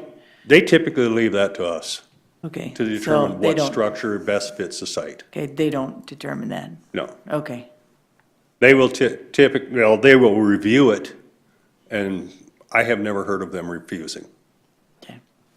The only time that I've heard of that was when we tried to use FEMA money to replace a structure, and we had to build the same structure that was there, the same kind of structure, and it wasn't big enough, that's why it washed out. So we ended up having to not use FEMA money. This was during the flooding down by Sioux Falls. That's the only time that I've ever heard of anything like that. Huh. Okay. Actually positive. Anything else you want Tom to talk about? You said you had a lot of questions. Well, I am really just kind of concerned about how you're going to handle the decrease. I mean, really, it's 2 years' worth of getting 2 million taken out of your budget. But it's probably too early, as I'm It's- sitting here listening to you. It's something we're going to have to sit down and schedule. I probably will be trying to use some of my reserve. As you saw with in my budget, I showed you how we figure our reserve is allocated. I don't have much there. No, you don't. Outside of, it's 11 million, but I have over 10 million of it allocated towards projects. We'll have to see. I know like Sheridan Lake Road, I've got a little bit more state monies. Maybe I can cut down what I figure I'm gonna have to allocate towards it. We'll have to wait and see what the bids come in at. It could come in higher. I might be totally out of line with that and come in way high, and I gotta find money. We'll see what happens. Sheridan Lake, we're looking at, that'll probably happen in 2018. They got their environmental taken care of on that finally. We do have a question that we gotta answer for the Forest Service on one of the structures out close to 385. I've got a meeting next week. We're gonna be talking with them and trying to figure out exactly what they're going to require from us. Once we get that going, we can start putting plans we can get the plans going, and I can start buying right away. So, we by law cannot do right away until the environmental is done. Okay. So, Can I that's why ask we you haven't something, started Tom? yet. How do you determine on roads when you have overweight vehicles using those roads?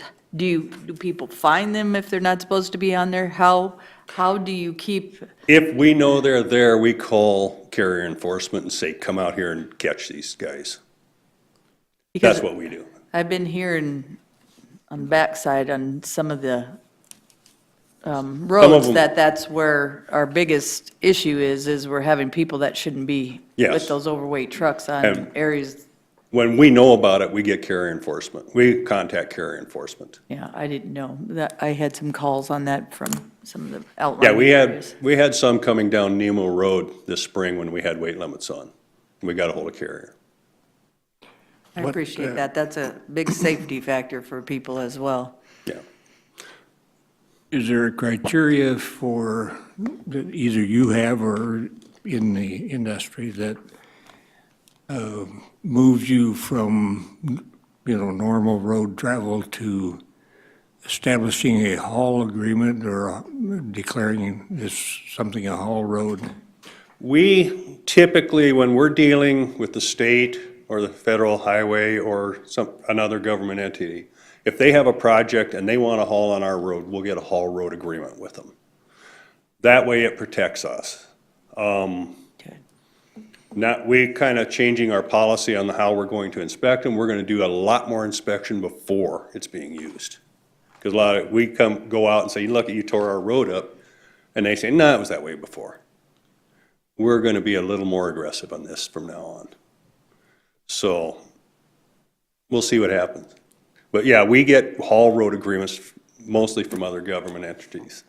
If it's a private entity that is hauling 10 loads, we're not going to worry about it. If they're hauling 1,000 loads, yes, we're going to get on them about it. We're going to get a haul road agreement from them. And it's common sense that the bigger trucks are going to tear the roads up faster.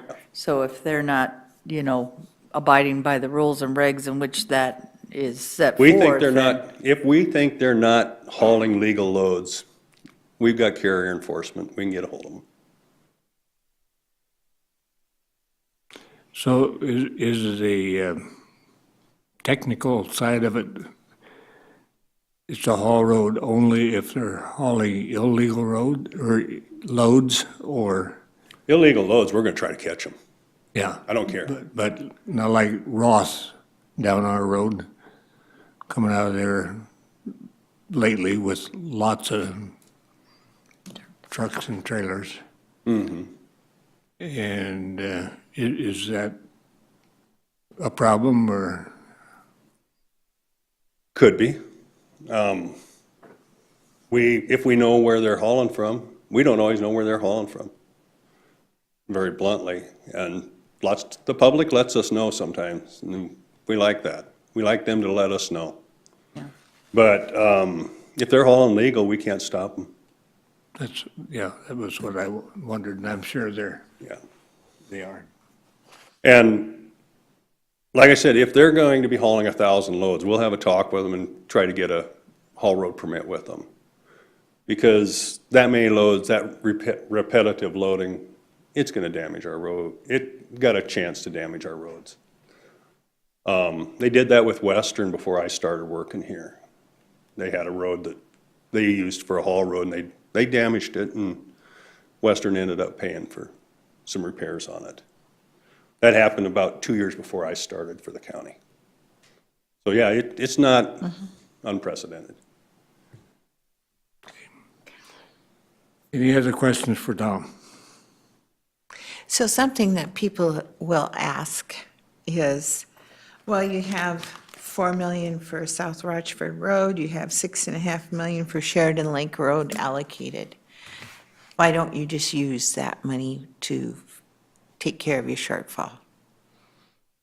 If we're going to upgrade Sheridan Lake Road and South Rochford, we need the money to do it. Our reserve, we look at it probably a little different than most people. We look at it as a savings account. So we can do these larger projects. The state does not have a grading program for counties anymore. So it used to be we could use STIP monies for it, Surface Transportation Program monies for it. And they could build up over years, and then you'd get a large amount, you could use state monies for it. They don't do that anymore. So it's up to the counties. Now, if we're gonna have a large project, we gotta save up the money in-house to do it. So that's the way I look at the reserve. Correct. These monies were saved up for these projects. They were allocated for it. One of the things too that folks don't get is that if we're saving a little each year towards this big project, it allows us to keep a level in our mill levies. And so property taxes are more consistent. Yes. But there, in years past, when there has not been that kind of philosophy of saving towards big projects, you would see up and down, because you had to have those monies, and so then you really would jack it up, and it'd be high for a little bit, and then you could drop it back down, and that isn't fair to taxpayers either. No, it isn't. Because they never really know what they're going to have, because they don't know what kind of project the county has to deal with. So, yeah. Yeah, we have, it's talking about savings for large projects. Those are two of the big ones right now. We're looking into the future. One of the roads that we're looking at is Bombing Range Road. It's down in the Badlands. Yeah. The base material under that moves all over.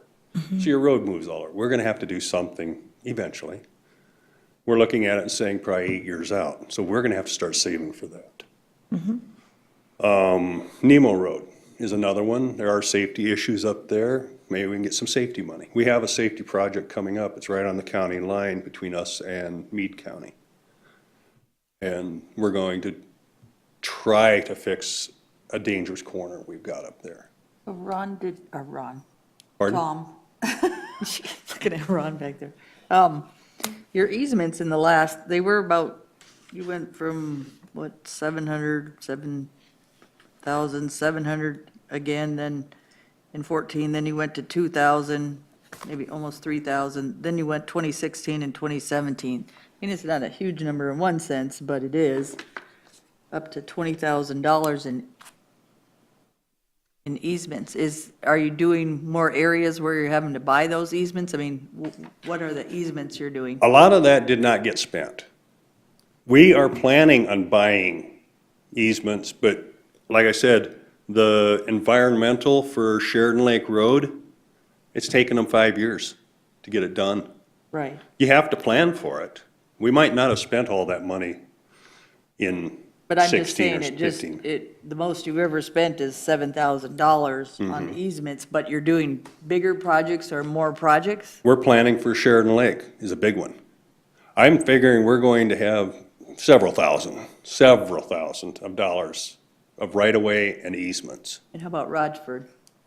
Rochford, what I'm seeing is it's not gonna be as big. It's not going to be near as big. So you're gonna cover that with the 20,000? Yes, that's what we're hoping. Okay. We'll see how much we have to But that negotiate. comes out of the money that we've gotten from the feds. Some of it does. Not on this one, it doesn't. Ratchford Road does, Rochford will. should. It depends upon how they do the negotiation. So, I'm hoping that they'll do the negotiation. A lot of that is being handled by them.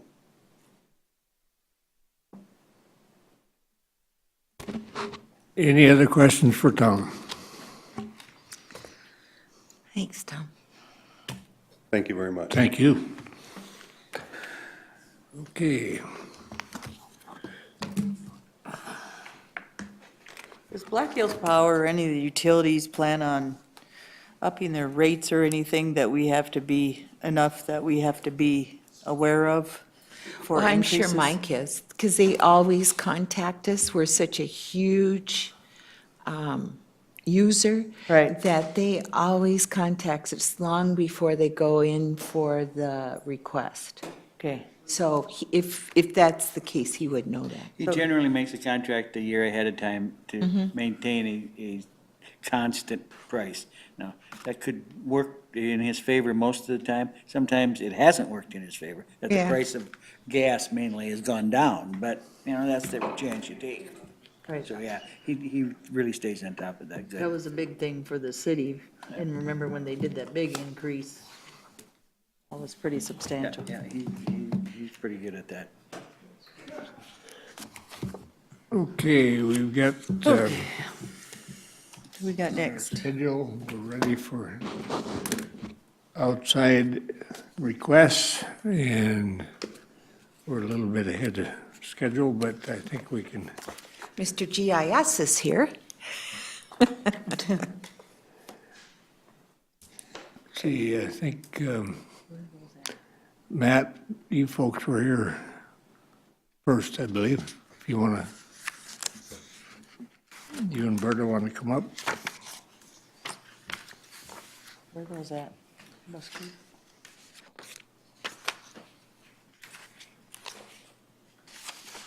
Where are these at, guys? On our book. Outside agencies. Saw it Outside. yesterday, but I can't find it. There's so There many you go. tabs, Comes it's easy. before P, after. Is this alphabetical? Okay, introduce yourself and tell us what you want us to hear.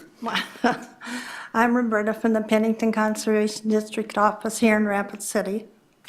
And I sent you our budget. Have you had a chance to go over it? Okay. Okay, your budget shows your request is $1,304 less than last year. It was a little less, yes.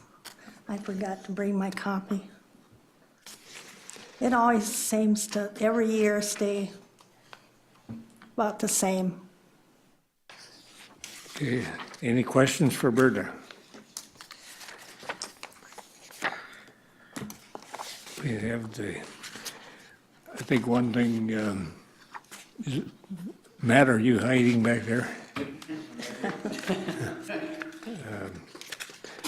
One of the things that is in the picture is the RC&D taking Spring Creek project management, and that automatically brings you folks in as a technical advisor to anyone who's involved? Yes, yeah, anybody that wants to, that wants our technical assistance, we can help to offer that.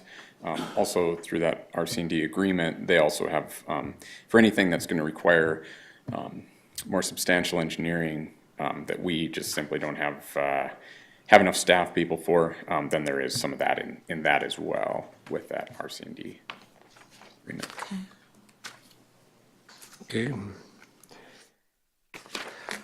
Any questions for Berta or Matt? Who's NRCS? So that'd be my office, the USDA NRCS, Natural Resources Conservation Service, is what it is. We are a federal agency, but the Conservation District here is our local partner. So they're housed within our offices. So you get federal and state money, or just? So no, the Conservation District does not get any federal money. The federal money would be our office, and we also, I guess, contribute because we provide office space for the Conservation District.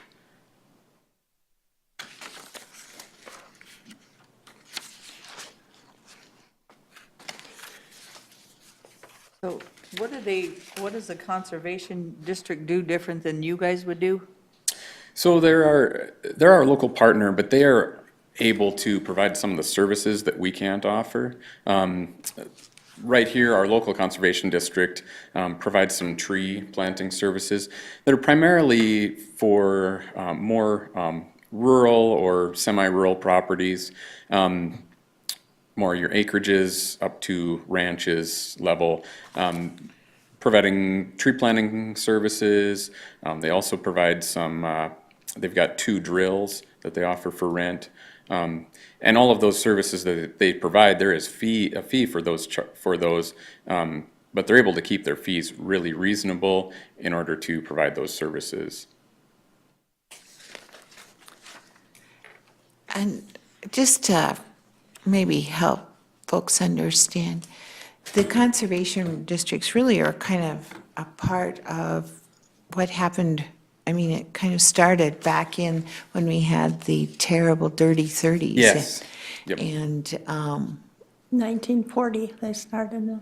and your continued work is what helps to preserve our land so that it doesn't happen again, and that's really the overall purpose. Yeah, we absolutely want to prevent anything like that from ever happening.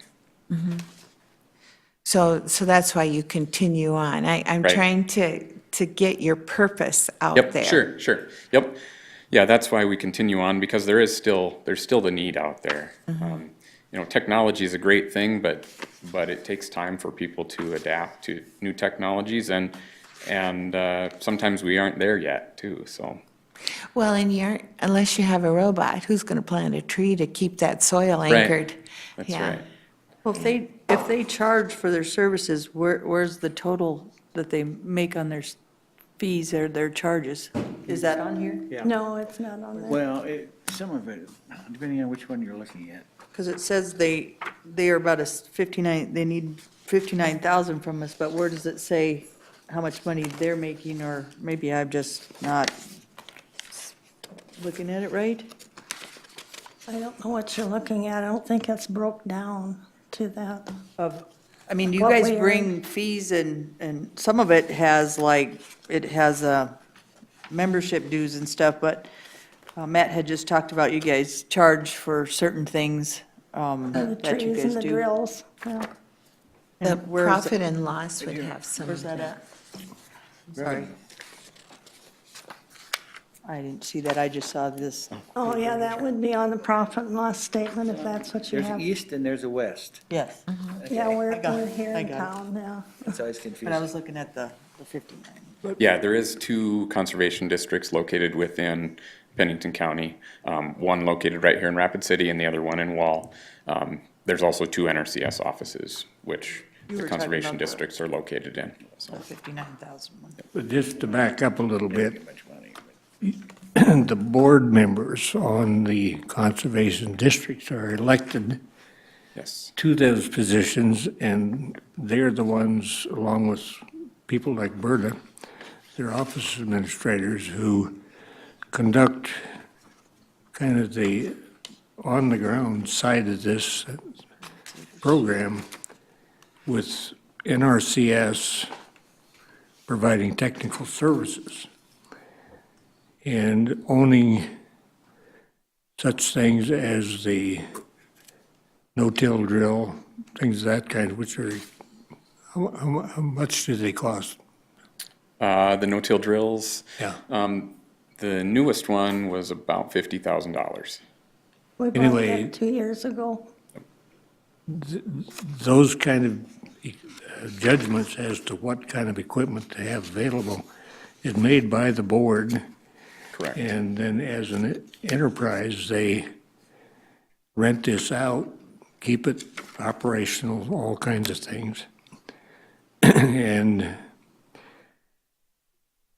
you say, okay, why do they own a drill? Well, there's a whole lot of these ranchettes that can't afford a $50,000 drill or couldn't justify it.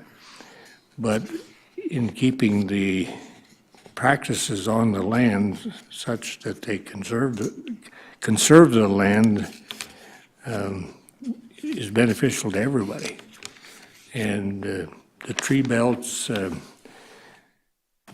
that our living snow fences along the interstate, all those things that you see spin out of the activities of these conservation districts. So supporting them with county funds is a matter of, do you buy into that kind of an investment in our land resource? Here's some advice. When some of us don't have any idea about conservation districts, and I think last year made that pretty apparent, and same with Extension. Extension reached out and said, Deb, come here, we got to show you what we do. I think for some advice for the future on conservation districts, I think you should invite commissioners, because I know we can reach out to you, but I guess my bottom line is if I'm asking money from a group of people, I sure the heck want to make sure that they know what we do. So just a little advice, that would make it a lot easier for me to understand it, instead of say, okay, really? We got this guy and this guy that can do the same thing as these guys. And I think I said that to you last year. But after seeing Extension and see what they do as well, it makes a huge difference. So just a little bit of advice on when you're planting trees or you're doing some of the things that you guys do, I think you would have a lot faster support. I'm not saying I'm not supporting you, but so I truly, this is my opinion, know what you do. Would you like to be invited out to a site? Anytime, Is that ma'am. what you mean? Anytime, Oh, or that- anything that you do for activities, so I understand. What we're And when doing. I'm talking to constituents, when they're saying, just like Extension, that, you know, there's not that many people participating in that project or those things, you're really going to make a difference for us, and get votes is a good way to put it, if we know what you're doing. Does that make sense? Oh, yes, that would be good. I appreciate that. Yeah. Thanks for that feedback, we appreciate that. Thank you, sir. When you listen to someone like Deb, what she's really volunteering to do is plant trees. That's what I'm hearing, yeah. And we're doing that at the fairgrounds, so I honestly say I'm planting some trees or helping or giving some advice, huh, Ron? Yep. Well, we have a planter you can ride on, and plant them. But just the Ron. little guys. But that would be nice, just to see what you do, You see what we, yes, I Yes, ma'am. understand that. sir. Thank you.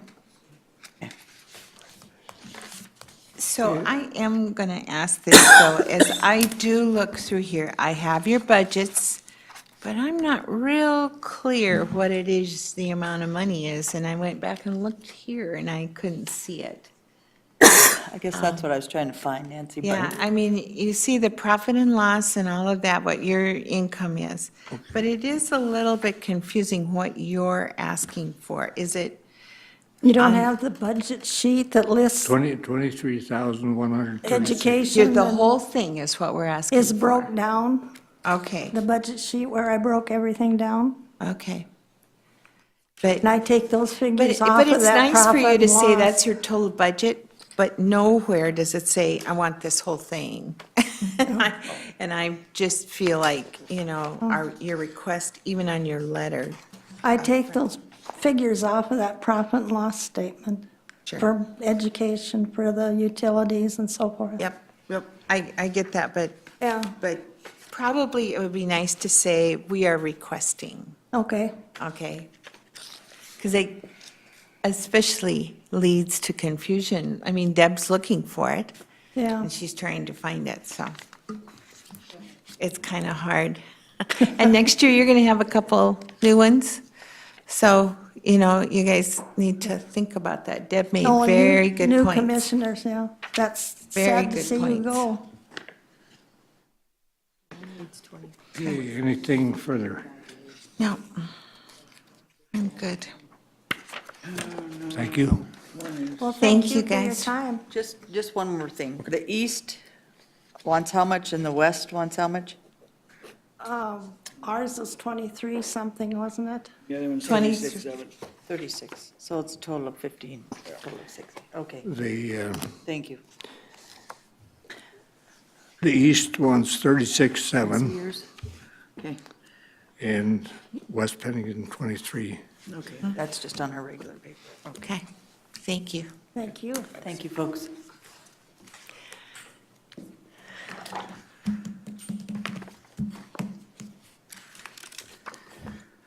Okay, moving on.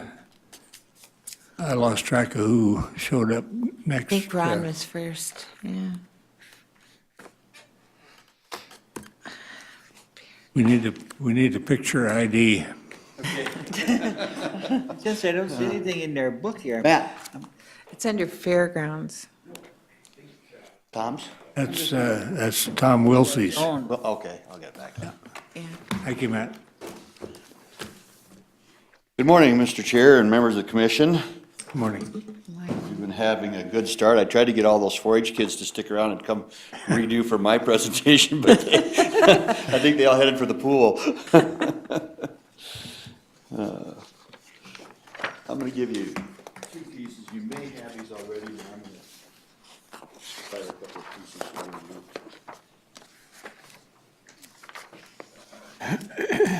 Thank you, Ron. We have these, Ron. Thank you. It's all right, we can handle it. You do have these. I haven't. The Ron is, do you need 208, 503, or your new one, 183? We have in our book 208, 503. Just down the bottom. His See doesn't. where this is? The bottom of that all-black page, it was 183,503 for 2016, and we request the same amount for 17. I'm Ron Jeffries, General Manager of Central States Fair. And I provided you the additional information just to help you get a grasp, and I think I know that some of these numbers have been presented to you before, but just to help get a grasp about the enormity of taking care of the fairgrounds, managing them. And we really have felt that 2 things. 1, that the county does have some obligation to help maintain the grounds, and 2, that Central States Fair does provide a very good value in terms of return on your dollar for upkeep. We do that through partnerships, we do it through sponsorships, we do it through monies that we raise from other activities, and we do it through activities with the Department of Corrections and the Conservation District. We've got trees growing out at the fairgrounds now that Berta helped us get and plant, so there's a lot of community input and support within the fairgrounds. So I think mostly I'll just open it up and ask what you have for questions or thoughts or concerns and see if we can address those. So 16 was 208, 503. We spent more, right? Because we got that 25,000. Yeah, or actually, something. 16 has a $25,000 allocation for an engineering study for the event center. And we're just working on that now. Commissioner Hadcock's been looking at, working on soliciting information from engineers that might be able to address our issue. I did contact SDSU and had my first preliminary conversation with them, so we're trying to work out some additional details there for perhaps a great partnership there. I can't remember that. Was that a suggestion from George or Nancy or someone? Yeah, one of the commissioners, so we actually did that. And they've got an engineer that's his department, so we've had a great conversation. I'm gonna try and get him to come out and. I guess you should tell them why they're looking at the event center. Ron. Okay, just a quick note. So, the event center, obviously when it was built for the low bid and as cost effectively as possible. One of the issues that we have is the type of insulation that's utilized in there doesn't seal completely. So when you get warm, moist air from cattle and horses and activities in watering arenas, it develops humidity that finds piercings or seams in that insulation, hits the cold metal roof, and condensates inside the insulation. And we've done a number of things to try to mitigate that, reduce the amount of moist water we added by adding additives to the soil. We've circulated the air, we've reduced temperatures in the building, but we still have an issue with how that insulation works, and probably what will be how we automatically control the airflow on the HVAC unit. Hopefully, this engineering review will give us the answers of, this is what an engineer says you need to do to fix that humidity problem, so you don't get the condensation and the destroying of the insulation and actually, raining inside. So, working on that, I'm hopeful. Like I said, very good conversations with SDSU. We're also in conversation with the Buildings and Grounds. We have gave them a heads up on that committee, and when they were doing their bonding, that this building was gonna cost us some money to fix. So we have not kept them, the Buildings and Grounds, out of the loop. Right now, again, the engineering and stuff we are working on, and I can tell you, we've went through 3 or 4 avenues on cost savings on how we could get that done, and the bottom line just came down to, we were gonna do a retrofit funding, we were gonna do all these kind of different things, and in the long term, it was gonna cost us more to do that, so we went back to the, just looking, having an engineer take a look. We've had free engineer people come in there, free contractors, we've had the, work release do some work for us in there, so we are doing as much cost savings as we can, but it's going to cost us some money to redo that event center, and why you have to redo it is because that wet insulation cannot continue to stay up there, not rot that building and rot that steel that's reinforcing the roof. So it's something that's a have to. It's not, we just want a better building or a more insulated building. It's something that has to be done, so.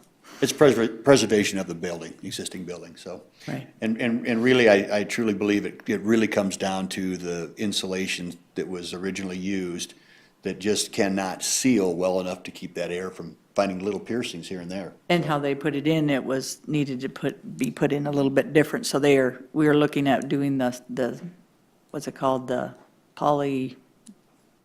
I can't remember. It's like that, almost like that Spray foam on. spray that you use to seal Yep. up around doors and windows, but I don't know what it's, some kind of polyurethane type. Yes, because we thought we had to do an HVAC unit in there different to control the humidity because of that. And we found, and we'll see after the engineer looks at it to make it reinforced that it is the truth, that hopefully it's not the HVAC that is the big issue, it's the insulation of that building, so. I do want to address a concern that has not yet been expressed by Commissioner Busker, but I know that we always have the conversation about when will the Central States Fair be able to manage this facility without any subsidy from the county. And that's the one thing I wanted to point out on the one sheet. If you look at that, the all-brown sheet, that bottom line number is dollars that are support that Pennington County Fairgrounds that are Central States Fair raised dollars. So we do feel that we give you a good rate of return. If you talk to your Buildings and Grounds Committee guys, they'll tell you they don't want to have anything to do with it in terms of trying to do maintenance and upkeep. We do heavily use the DOC to maintain, paint, mow, clean everything we can. And the sad part is Rapid City benefits hugely on the sales tax but we get none of that in a sense. So how many events do we run at the fairgrounds per year? How many days do we have open with no events? How about that, Ron? Well, I know that we have one weekend between now and the end of the year that's not rented for the event center, which is Christmas. And hopefully, we hope it doesn't rent, but that's the only weekend that we don't have rented. Most of our activities are, the promoters plan to do it around 3-day weekends because it works for them to get a 3-day weekend. So Labor Day, Memorial Day, 4th of July, President's Day, all those days, those are work days for us. We are truly a 7-day-a-week facility. It's a well-used facility, and being the skeptic that I was, of course, because I'm like, I've lived in Rapid City this long, and I never see that many events, and then I was like, okay, I don't drive by there that much, but now I walk my dog in that area, so it is a fact. One of the other things I do want to mention is that there are programs out there that we don't charge or provide reduced rate for. 4-H events, the Western Junior Livestock, law enforcement training, all their rural ag dog training takes place at the fairgrounds. National Guard, National Guard was just out there with their water purification program. A number of those things that we don't charge, in addition to providing fair passes to the Heart Ball and the American Cancer Society and the duck race and those types of things. And that dollar amount in goods and services is about $120,000 a year. Now, we feel that that's a large contribution for a nonprofit to provide to the community, but the community does provide great support back to the fairgrounds, and it is just one of those things that we do that makes it work for everybody. So.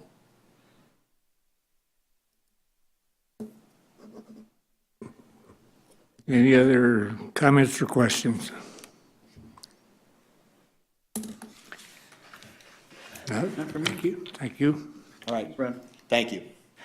I should mention, Yeah. Nitro Circus is out at the fairgrounds this Sunday. You're advertising it quite heavily.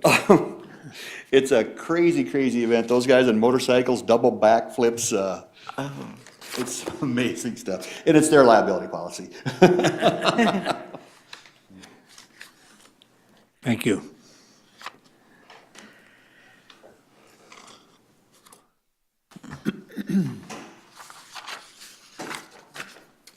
Mr. GIS. Oh, what's your name? That's good enough. Thank you. Thank you, sir. Yep. Thank you.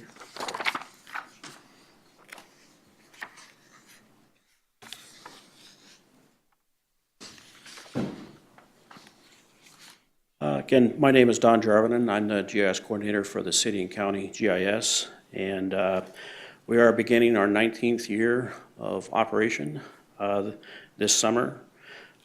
Just what I'd like to do is review some of the things that we're doing and then go into the budget numbers. Of course, you know, we provide mapping services for the city and the county and the public, technical support to the city and county, and things along those lines.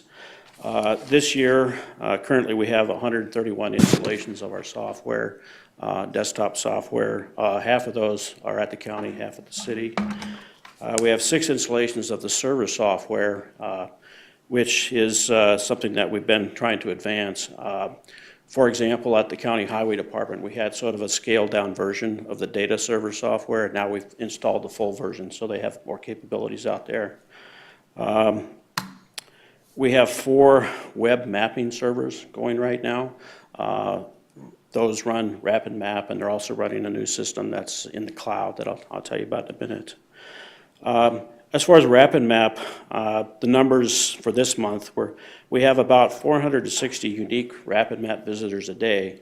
So that's 460 different people visiting the site a day, and the average visit is 19 minutes, which is actually really, really long. There are those people that are just going through, 30 seconds or a minute and just browsing. But then there are those people that use it all the time for their work. This year, there has been a change in the use of it.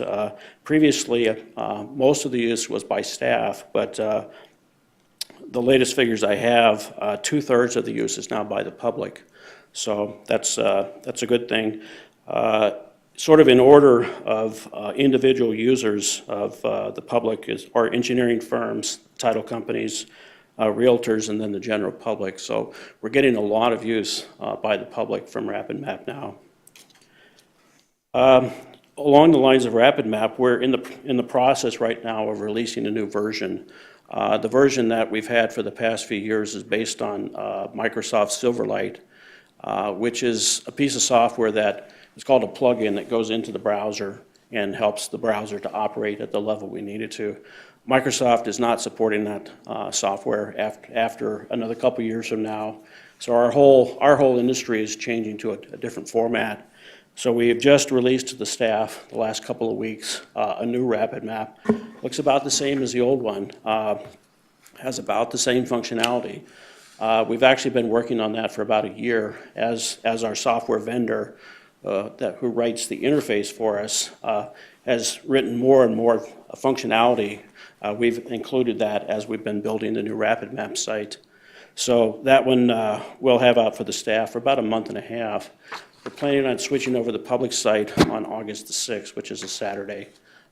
So hopefully not as disruptive to most people. Other things we've done this year, we have a new oblique aerial photography website. That's just released to the staff at the moment, and we hope to release that to the public. Oblique aerial photos, I'm not sure if you might have gone out to Bing Maps. You can they look down at 45-degree angles at large pieces of property like this building. You can look at all angles from the air at that building, and with our 2015 aerial photography project that we took delivery of last fall, that was one of the things that we got. So that can be used by the assessors to look at properties that they can't get access to. It's fairly popular with sheriffs and police departments where if they have to look at a property where there's something going on, they can get sometimes a better view rather than looking straight down. They can look at the sides of it. And then just general facility inventories and things like that, the city and the county do, they can use those types of photos. That one we've released to the staff, and we're in the process of training some of the staff. I think next couple of weeks we'll be training the assessors and how to use that software. We are hoping, we had new aerial photography in 2015 that was paid for mostly by the Metropolitan Planning Organization. We provided an 18% match. We do have money programmed in the Rapid City Capital Improvement budget, and we're hoping to get another set of photos in 2017. And those will be just the vertical photos that we normally get. Also this year, we provide, from our servers, we provided, it's called a map service. We provided that to the assessors software. They have the Tyler software that they use for assessing properties. And we're able to provide basically a piece of rapid map that goes directly into their system so they can look at it in their own software. Don, how much does the city match on the GIS? How much do they match? The county's part, you're talking about in the budget? Yeah. The county's part has always been 100,000.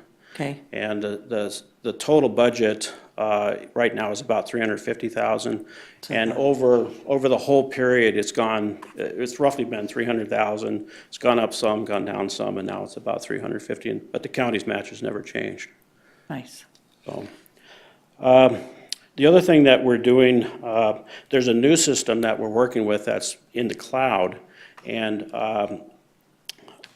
it allows us to do two things. First of all, to push out really focused mapping websites. For example, last week we helped the County Highway Department push out an Adopt a Highway website. It's very simple. It comes up with a map there, and there's big blue lines and big red lines. And you can either click on those lines to get information of what's available for adopting highways, or you can zoom in and then we have the labeling for who has adopted that highway come up, or if it's red, it says space available. So that particular website, once we got the data, it took about a day to set up. So we can do these really focused websites for different projects. Right now we're working on a Rapid City Parks website for the Parks Department. And we've already set up a prototype for the MPO for their website for pushing out the future land use plans and things like that. The other thing it allows us to do, and this is to do sort of staff self-service mapping. For example, the Weed and Pest Division has used it to map all of the spraying they've done in the right-of-ways across the whole county. And that allows them to track that. What they can do now is they don't have to buy GPSs, they can buy tablets and use the tablet to do the data collection with the GPS and the tablet, and that feeds into this new system and then creates the map sort of on the fly for them. Well, Don, sorry to interrupt you, on the equalization, are they using your system as well? Because I know they have tablets now or. They're actually, the way that I understand it, they're using that Tyler software with our mapping feed into it. Right. So it's sort of related. It's not this particular system, but they are using the mapping out in the field with that. Okay. And I didn't know if you had any type of different program that was for them, but they have something that is made for equalization Right. specifically? Right, Okay. their assessing software could take in our mapping services from the server, so that's what they're using. Thank you, Don. Okay.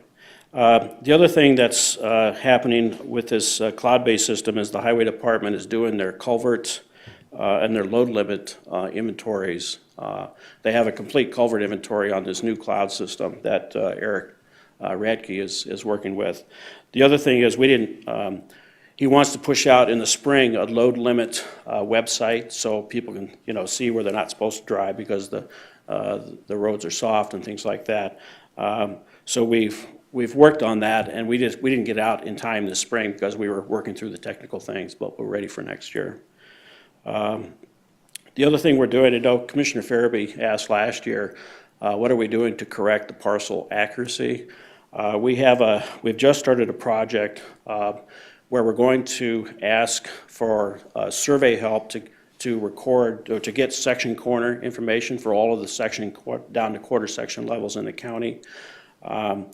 And that will actually be a probably decade-long project where as we have money in our budget, we'll say, okay, let's get some more section corners.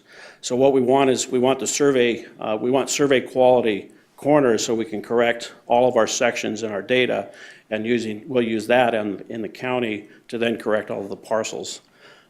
In the city area where we have really good photography, we don't really need to go to that detail. So this is really a county project that we're running from our budget. Just a sort of a gee whiz. Excuse me, you anticipate it'll take a number of years to get that done, though? It will, yes. And Thank you. we've talked to the consultant that we're going to hire, and of course, we've talked to Equalization, and we're actually going to start in the areas we know that we have problems. Hill City and Keystone are going to be the first areas we'll start in, because those are the most populated for one thing, and then we'll go out by township after that.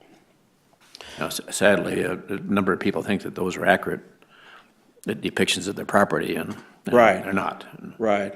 Yeah, that data actually has about a 30-year history, and it's never been very accurate, but we're hoping to, with this software that we talked about last year, that we're able to actually move things around with survey tools, to move things around, and this better control.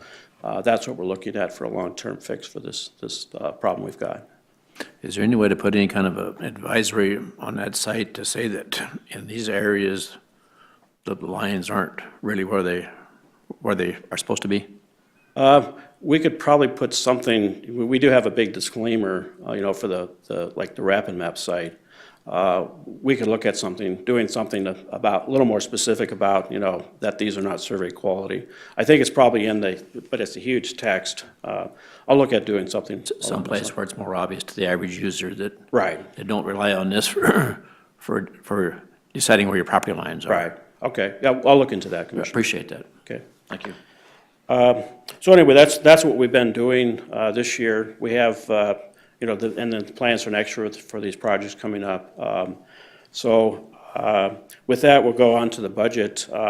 What I gave you is from the proposed city budget. Of course, the city is in the same process you are. They haven't finalized anything, so that's the numbers that we have presently from the city.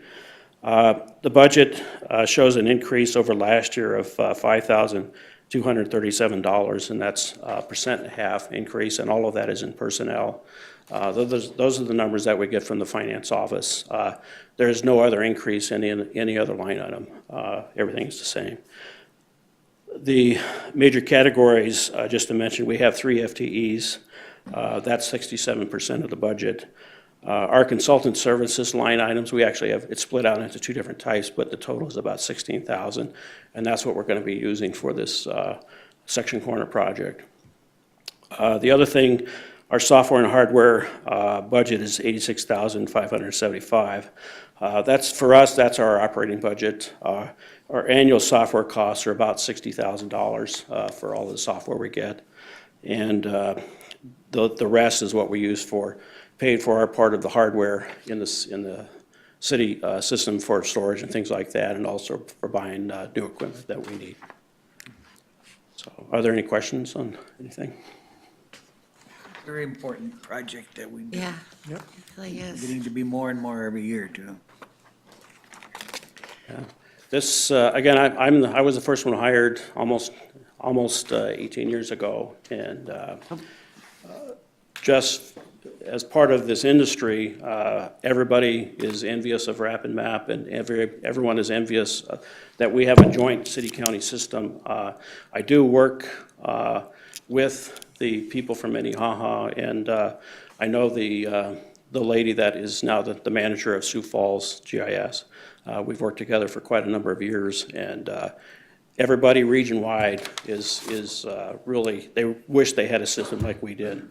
Even in Meade County, you know, Sturgis is separate from Meade County, and with our joint system, it's been a, you know, really good thing. We've been able to build a really quality system.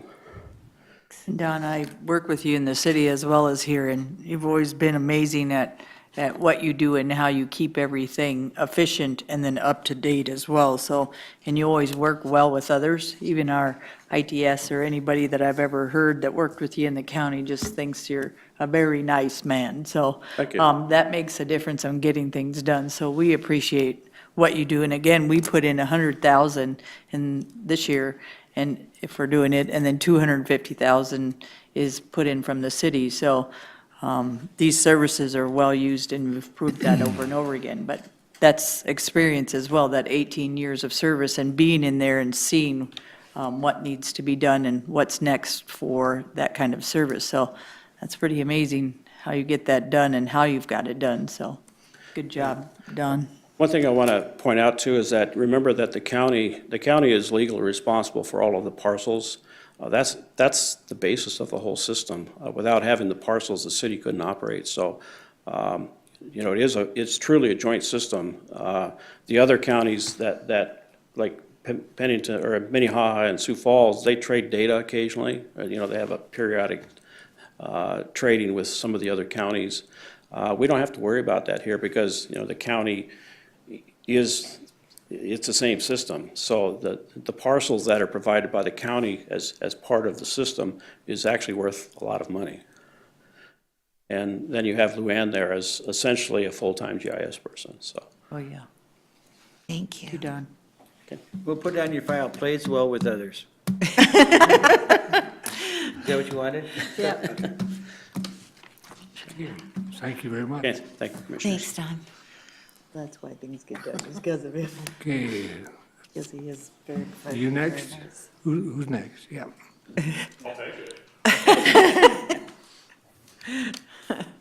Morning. Thank you, guys. I'm Tim Trithart. I'm the CEO for the Community Health Center of the Black Hills. Thank you, as always, for your support and for your consideration again this year. It's been a big year of change for us at the Community Health Center. We have a new building, brand new big building, that we opened up for operation in November. And so we're roughly a little more than 6 months, I guess, 7 months of operation within that new building. For those of you that don't know, or to refresh your memory, we're a federally qualified health center, and so Commissioner Farabee sits on our board as an ex officio member. So we're thankful and grateful for that.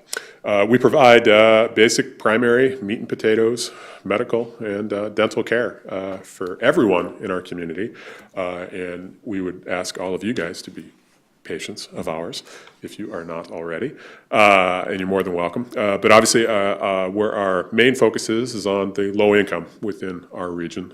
Probably about 45% of our patients are uninsured, and most of those are low income. And so they come to see us because they can get a discounted rate for their care. Probably about 35% of our patients are on Medicaid through the state, and most of those are kids that walk through our doors. And roughly about 20% of our patients are actually privately insured. What we see, though, is a lot of those private insured patients, they have really high deductibles. They're essentially just insured for hospitalizations and emergency room visits. They can come to us and apply for our sliding scale and get access then to care. So it still fits within their income. We charge everyone who comes through our door, except, there's a little asterisk I'll put next to that, except for our outreach efforts that we do for our homeless patients. And for those particular patients, we want to make sure that they've got access to care. And so we don't charge them anything. But everyone else, we charge something so that there is at least some worth to what they're doing. But it's a pretty low rate. Our nominal rate for our medical is only $15. So everybody who walks through our doors has to pay that. So the big thing that where we are really a cost avoidance sort of stuff, I think, for Pennington County. And we save really within Health and Human Services is where we save the county money, the taxpayers' money. In that it's obviously a lot cheaper for us to provide care than it is if low-income individuals end up in the emergency room or if they get hospitalized. One of the big things that we've done, we've been able to grow because now we've added a pharmacy, is in the area of medication assistance. I've got a staff member, I don't get compensated, nobody pays me for this, and this is sort of what we sort of earmark our county money for, is for our patient medication assistance staff and to run that program. We work with our patients. A lot of the pharmaceutical companies will give away free meds or charity meds for those that qualify. You got to go through the whole process of signing up and proving your income and going through the whole thing. It's kind of a bunch of rigmarole. Each one is a little bit different. And so we work with our patients. I've got a staff member, and that's all they do is work with our low-income patients to get them signed up for these free medications. And last year, we ended up giving to the community about $2 million worth of medications that came through our program, and we were able to get them. This is antibiotics. This is stuff for diabetes. This is behavioral health meds, depression meds, cardiac meds, all that sort of stuff. If we can hopefully keep people on these meds, keep them healthy, they don't end up in the emergency room, they don't end up on the streets, they don't end up, they're able to work and do all that sort of stuff. So How many employees do you have? we have, as of today, I think we have 90, I think is where we're at right now. So give or take. About a 5 million something budget for 90 employees? Correct, yeah. Okay, and what is occupancy? Is that your building? Or You're looking at the budget here, I guess? on Yeah, your- that would be, I gotta look here. we went from 454 in 2015, 2016, 911, and then 27, 929. Yeah, I believe that would probably be the building is what that would be. Yeah, we've had an increase. We went from about 15,000 square feet to 30,000 square feet. So the occupancy is your building? I believe so, yep. Okay. Yeah, if you notice if you look at our revenue, the difference between our budget there for 2015 and the actual, you can see where, that's Yeah. building After you contributions. told me what that is. building, then I Yeah, pretty that's what much that knew, is. but I just wanted to ask. I wish it wasn't. I wish it was, that we could use that for other stuff, but that's pretty much what that is. Okay, any other questions or comments? Yeah, I got one. Should know more about it than I do. You have full-time docs there? We do, yeah. We've got roughly, I think we're probably about 16 providers, MDs, pediatricians, internal med, family practice, as well as advanced practice professionals, nurse practitioners, physician's assistants, dentists, dental hygienists. So, yeah, they're board certified and, go through all the same training, and I pay them. They all get paid, they're all paid. How do you determine their salaries? Market rates. Based on governmental entities, or do you do just the? We obviously, general we market? have some salary surveys that we have to look at in terms of, what other community health centers pay, but then it's a market rate in terms of, what's regional paying, so. What's the average of doctors paid there? Depends on the specialty in terms of whether they're pediatrics or internal med or family, but it can be, I'm gonna say it's anywhere between $135,000 to $190,000, $200,000 a year is what a provider, physician makes. More than me, so. Just think if this were a county hospital, we'd have, these folks are doing us a hell of a service, Oh, in my opinion. It's marvelous for Pennington County. They save us Yeah. a ton of money. Yeah. You find a replacement for Lori yet, or you're still hunting? We did, actually, yeah, we did. So Okay. she started with us a few weeks ago, and she's been fabulous, so, Okay. yeah. I got lucky. I found somebody who'd worked in a community health center before, so. Oh, okay, well, Which is good, nice. yeah. Okay, Okay, thank you, guys. Thank you, Tim. thank you. Thanks, Tim.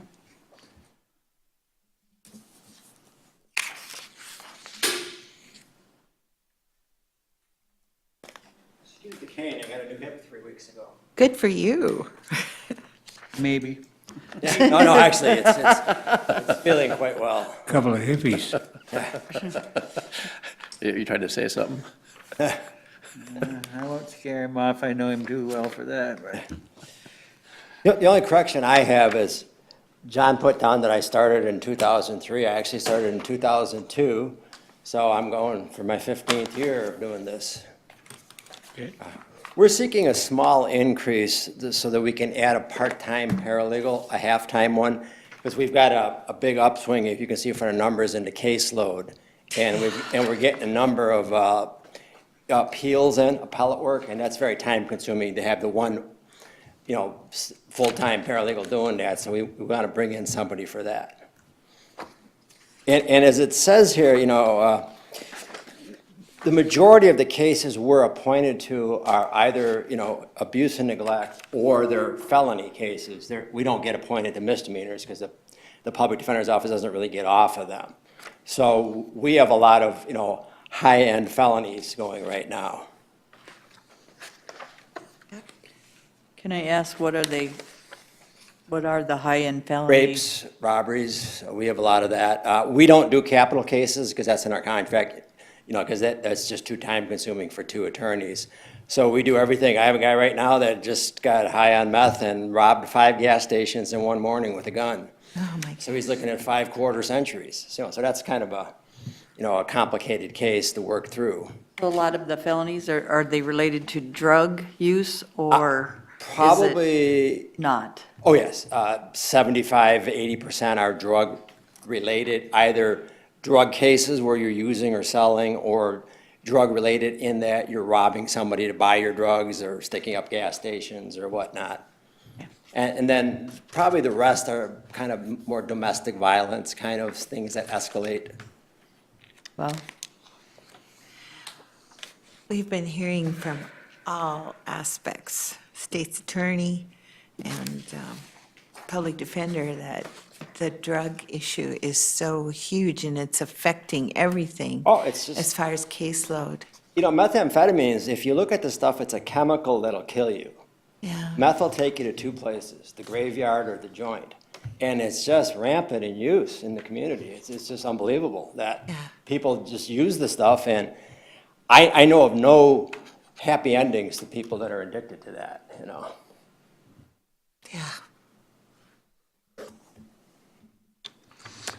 Any other comments or questions? Well, the only comment I have is, and I've been around this for a long time, and it's a lot of money, and I guarantee if we put these cases in the hands of private attorneys, you're not gonna get it done for $237,000, I guarantee it. I don't know if I haven't looked through all your stuff, but sometimes they'll show that, what public defender, average case would be, what their average case would be, and what a private attorney would be, and there's absolutely no comparison. A private attorney is 3 times. or more. And they more. have no incentive to Yeah. settle a case. No. They take a lot to trial because they're getting paid $92 an hour. So if they go to trial, that costs, a jury trial costs the county a lot of money, just bringing in juries and bailiffs and all that. And my incentive is to settle the matters and save money for the county. And that's what I try to do. And like I said, I've been doing it 15 years now, or coming up on it. So I believe I'm quite efficient,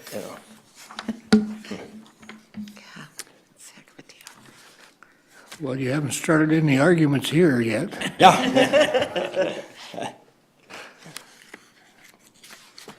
So do we have any more questions?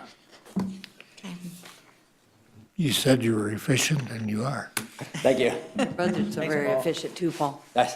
Have a good day. Thank you, sir. Thank you. This is more of a fashion statement right now. Oh, yeah. Well, it needs to be flowered. Come on up. It's not a prop, Paul. No. Hello, thank you for visiting with me today. My name is Lisa Allison. I'm the Executive Director for Cornerstone Rescue Mission. We're sorry we kept you sitting back there. No, that's fine. This is my first time before a county commission, so it was nice to see a few people go ahead of me and kind of see what happened, so. I did send in a letter of request and our last audited statement for the instructions.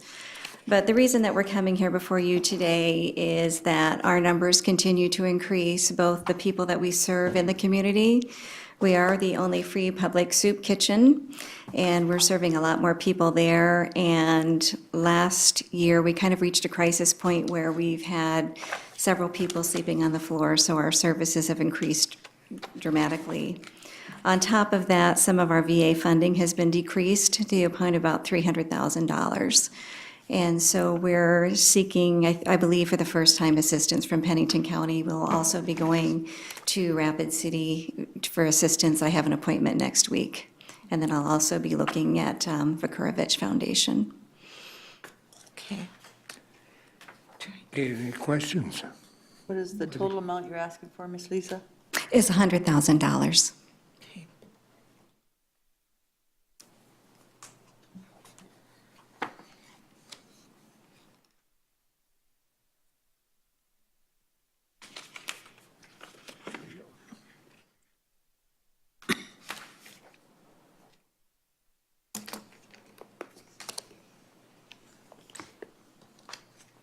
You intend to go to the city with the same amount, or? Yes, and I have an appointment with Mayor Allender next week, next Friday.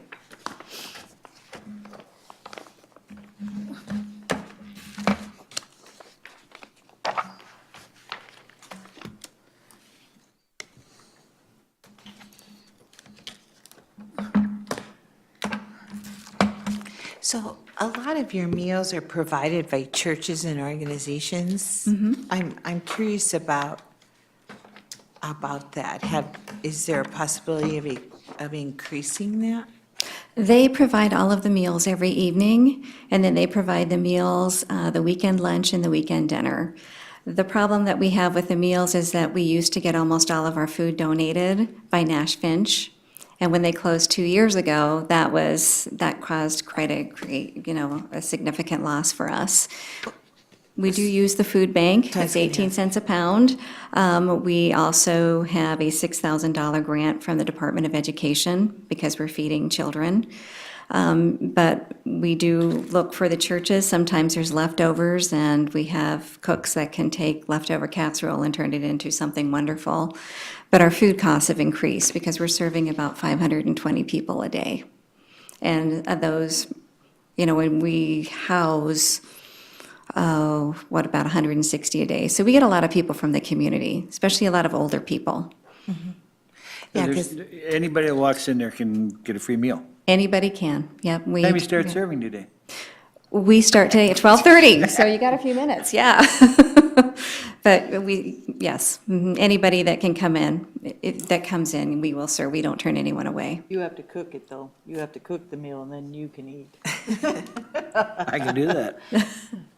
Yeah, because I've participated with my church and another organization, and we always provide all the food, and that's why I was kind of curious about that. Yeah. And it's wonderful, and thank you for doing that. And I know some of the rest of you do that as well. We really couldn't do it without the churches and their assistance. But the trade-off is there is some selective KP. You target people for KP, right? Yes, we do have volunteers there. George's a good dishwasher, is what he's saying. Dishwashers, right. Oh, okay, I got it. George dishwashes. Buskerud cooks, let's see. Lindell, what's your plan of action? Eats. He eats.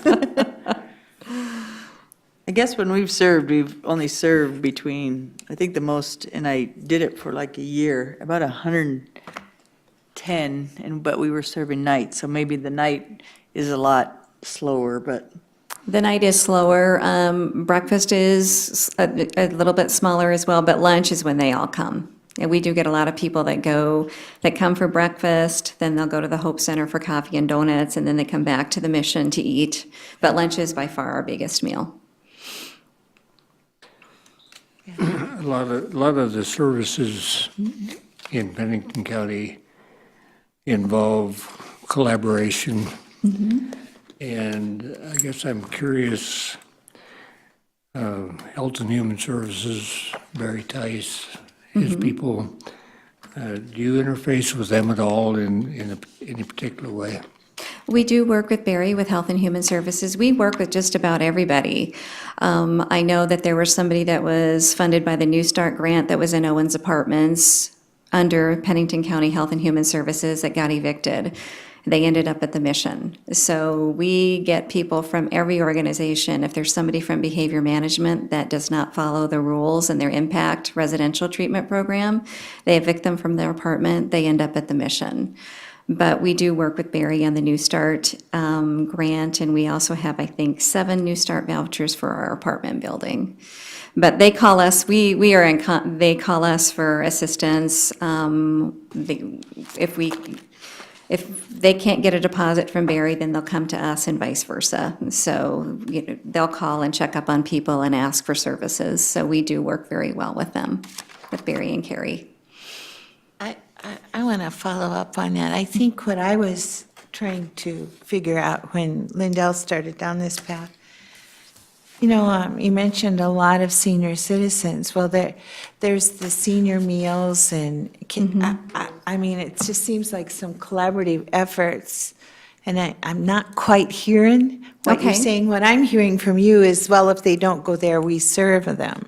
But what I think we're looking for is there a way to jointly work together to save money and to find other funding? I think that's what I'm thinking. Using other people for, like, we do, like crisis care. So Rapid City Regional, Mental Health Services, BMS, they work together and they found out that crisis care works. And I guess this is what I was talking about with the collaborative effort on some of the programs. I believe if people on the nonprofits or the people that have those services all work together, you would probably have a lot of cost savings on, okay, we have seniors here, we have kids here, we have, what other programs do we have besides just our sources? If they're draining your source, I guess that would be a huge thing to look at for the future too, Miss Lisa. Sure. Well, and I know that Meals on Wheels, they're a United Way agency, so I do meet with George at those meetings, but they usually only give out 1 or 2 meals per week. So they don't That's not have, what I'm talking about. I'm talking about visiting with them and looking at possible resources you could jointly find together to help with your funding. I mean, Or decrease you your have funding. you have a stronger case when there's more people together. And we as a county are extremely collaborative in our services that we offer, both through the jail population and Health and Human Services. Extremely collaborative. And I want to know if you're part of a collaboration or if you've looked at being that to find your $200,000. Or Barb Garcia from the city, since you're going to the city, have you what was her ideas and what were her thoughts on some of this? Because she does it all the she's time. I mean, she's like the main contact for nonprofits throughout the city and the county, I believe. right, and I work very closely with Barb Garcia. And she knows that we're coming here, she knows that we're coming to the city. She's recommending that we reach out to everything. The issue is there's very few grants out there for operations of a shelter. We work with we host a meeting every 2 weeks for all of the other nonprofits that work with homeless people to ensure that nobody falls within the cracks. But being the only shelter in West River, it's just a different funding source. So what about, I mean, like I've helped, again, my church has done the backpack program. And that food is free. Can you cook into some of that? We could ask, usually that goes home to children over the weekends. But their source, I mean, what is their source, and could you ask their source? Okay, and I believe it's Department of Education that we're already working with and have a $6,000 grant from. And Miss Lisa, does the city fund you? Where's your funding source? We get $6,000 from the city currently. 6,000? 6,000. And how come they haven't funded you in the past? As far as I know, I don't believe we've ever asked, and I think that we're at a crisis point where we do need to ask. Okay, because I know they have CDBG funds and different Okay, funds, but you have to go right. through a process in which you have to fill that out, and then they base it on needs and, And they do help us that way. I was thinking about being a line item in the regular city budget. Right. We just got $102,000 or $85,000 and requested a little bit more to redo our bathrooms in the basement. They haven't been remodeled since 1952. When we bought our women and children's home last year, the city did contribute $100,000 to the purchase of that. So they have done some things like that for us. so they're not helping you with your programs, but they're helping you with your buildings. Right. Mm-hmm. I guess I'd be curious to see what the city comes back and says about what's going on there. And then I'd like to talk to Barb Garcia too a little bit more, just to Sure. see how that works, Miss Lisa. And I know you had reached out to me, and I apologize, I was in Alaska last week and then budget this week, but I will come and visit with you still. Oh, well, I appreciate that. Yeah, no problem. Thank you, Miss Lisa. Thank you very much for your time. I appreciate it. Thank you.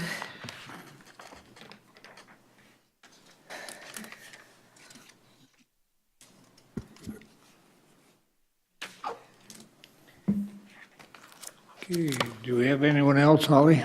Mark, you need funding for something? I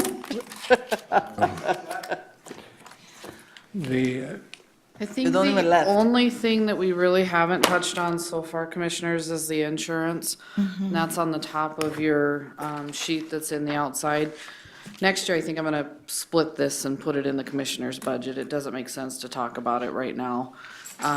But the insurance for our unemployment liability, property, and our deductible, overall, it went down 52,000, and that's because we changed our renewal date, which you guys just did the supplement for in this year. We're taking that extra out for next year, so we'll be back on our 12-month. Okay, Miss Holly, show me premium where you're rotation. looking.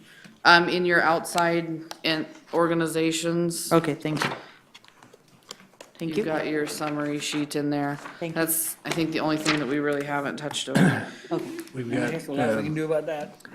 we got No. behavior management, and it is under mandated and required items. Correct, and I emailed Mr. Solano, obviously didn't appear today, but that one is another mandated that we're required to do.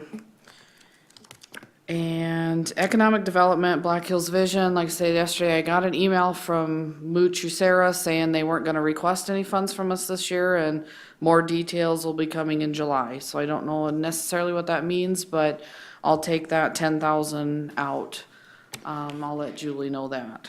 And how about senior citizen support? He said he was gonna be here, but obviously, But I get the the senior citizen, impression, it slipped his mind, I guess. And that 19,000 hasn't changed in years and years and years and years. And I truly believe that's something, I- that's transportation for seniors that we're not in Pennington County, because the bus service, the transit service does not, Rapid Transit only goes in city my limits. impression is that there is consensus in support of that. Yes. Yes, I sir. would think so.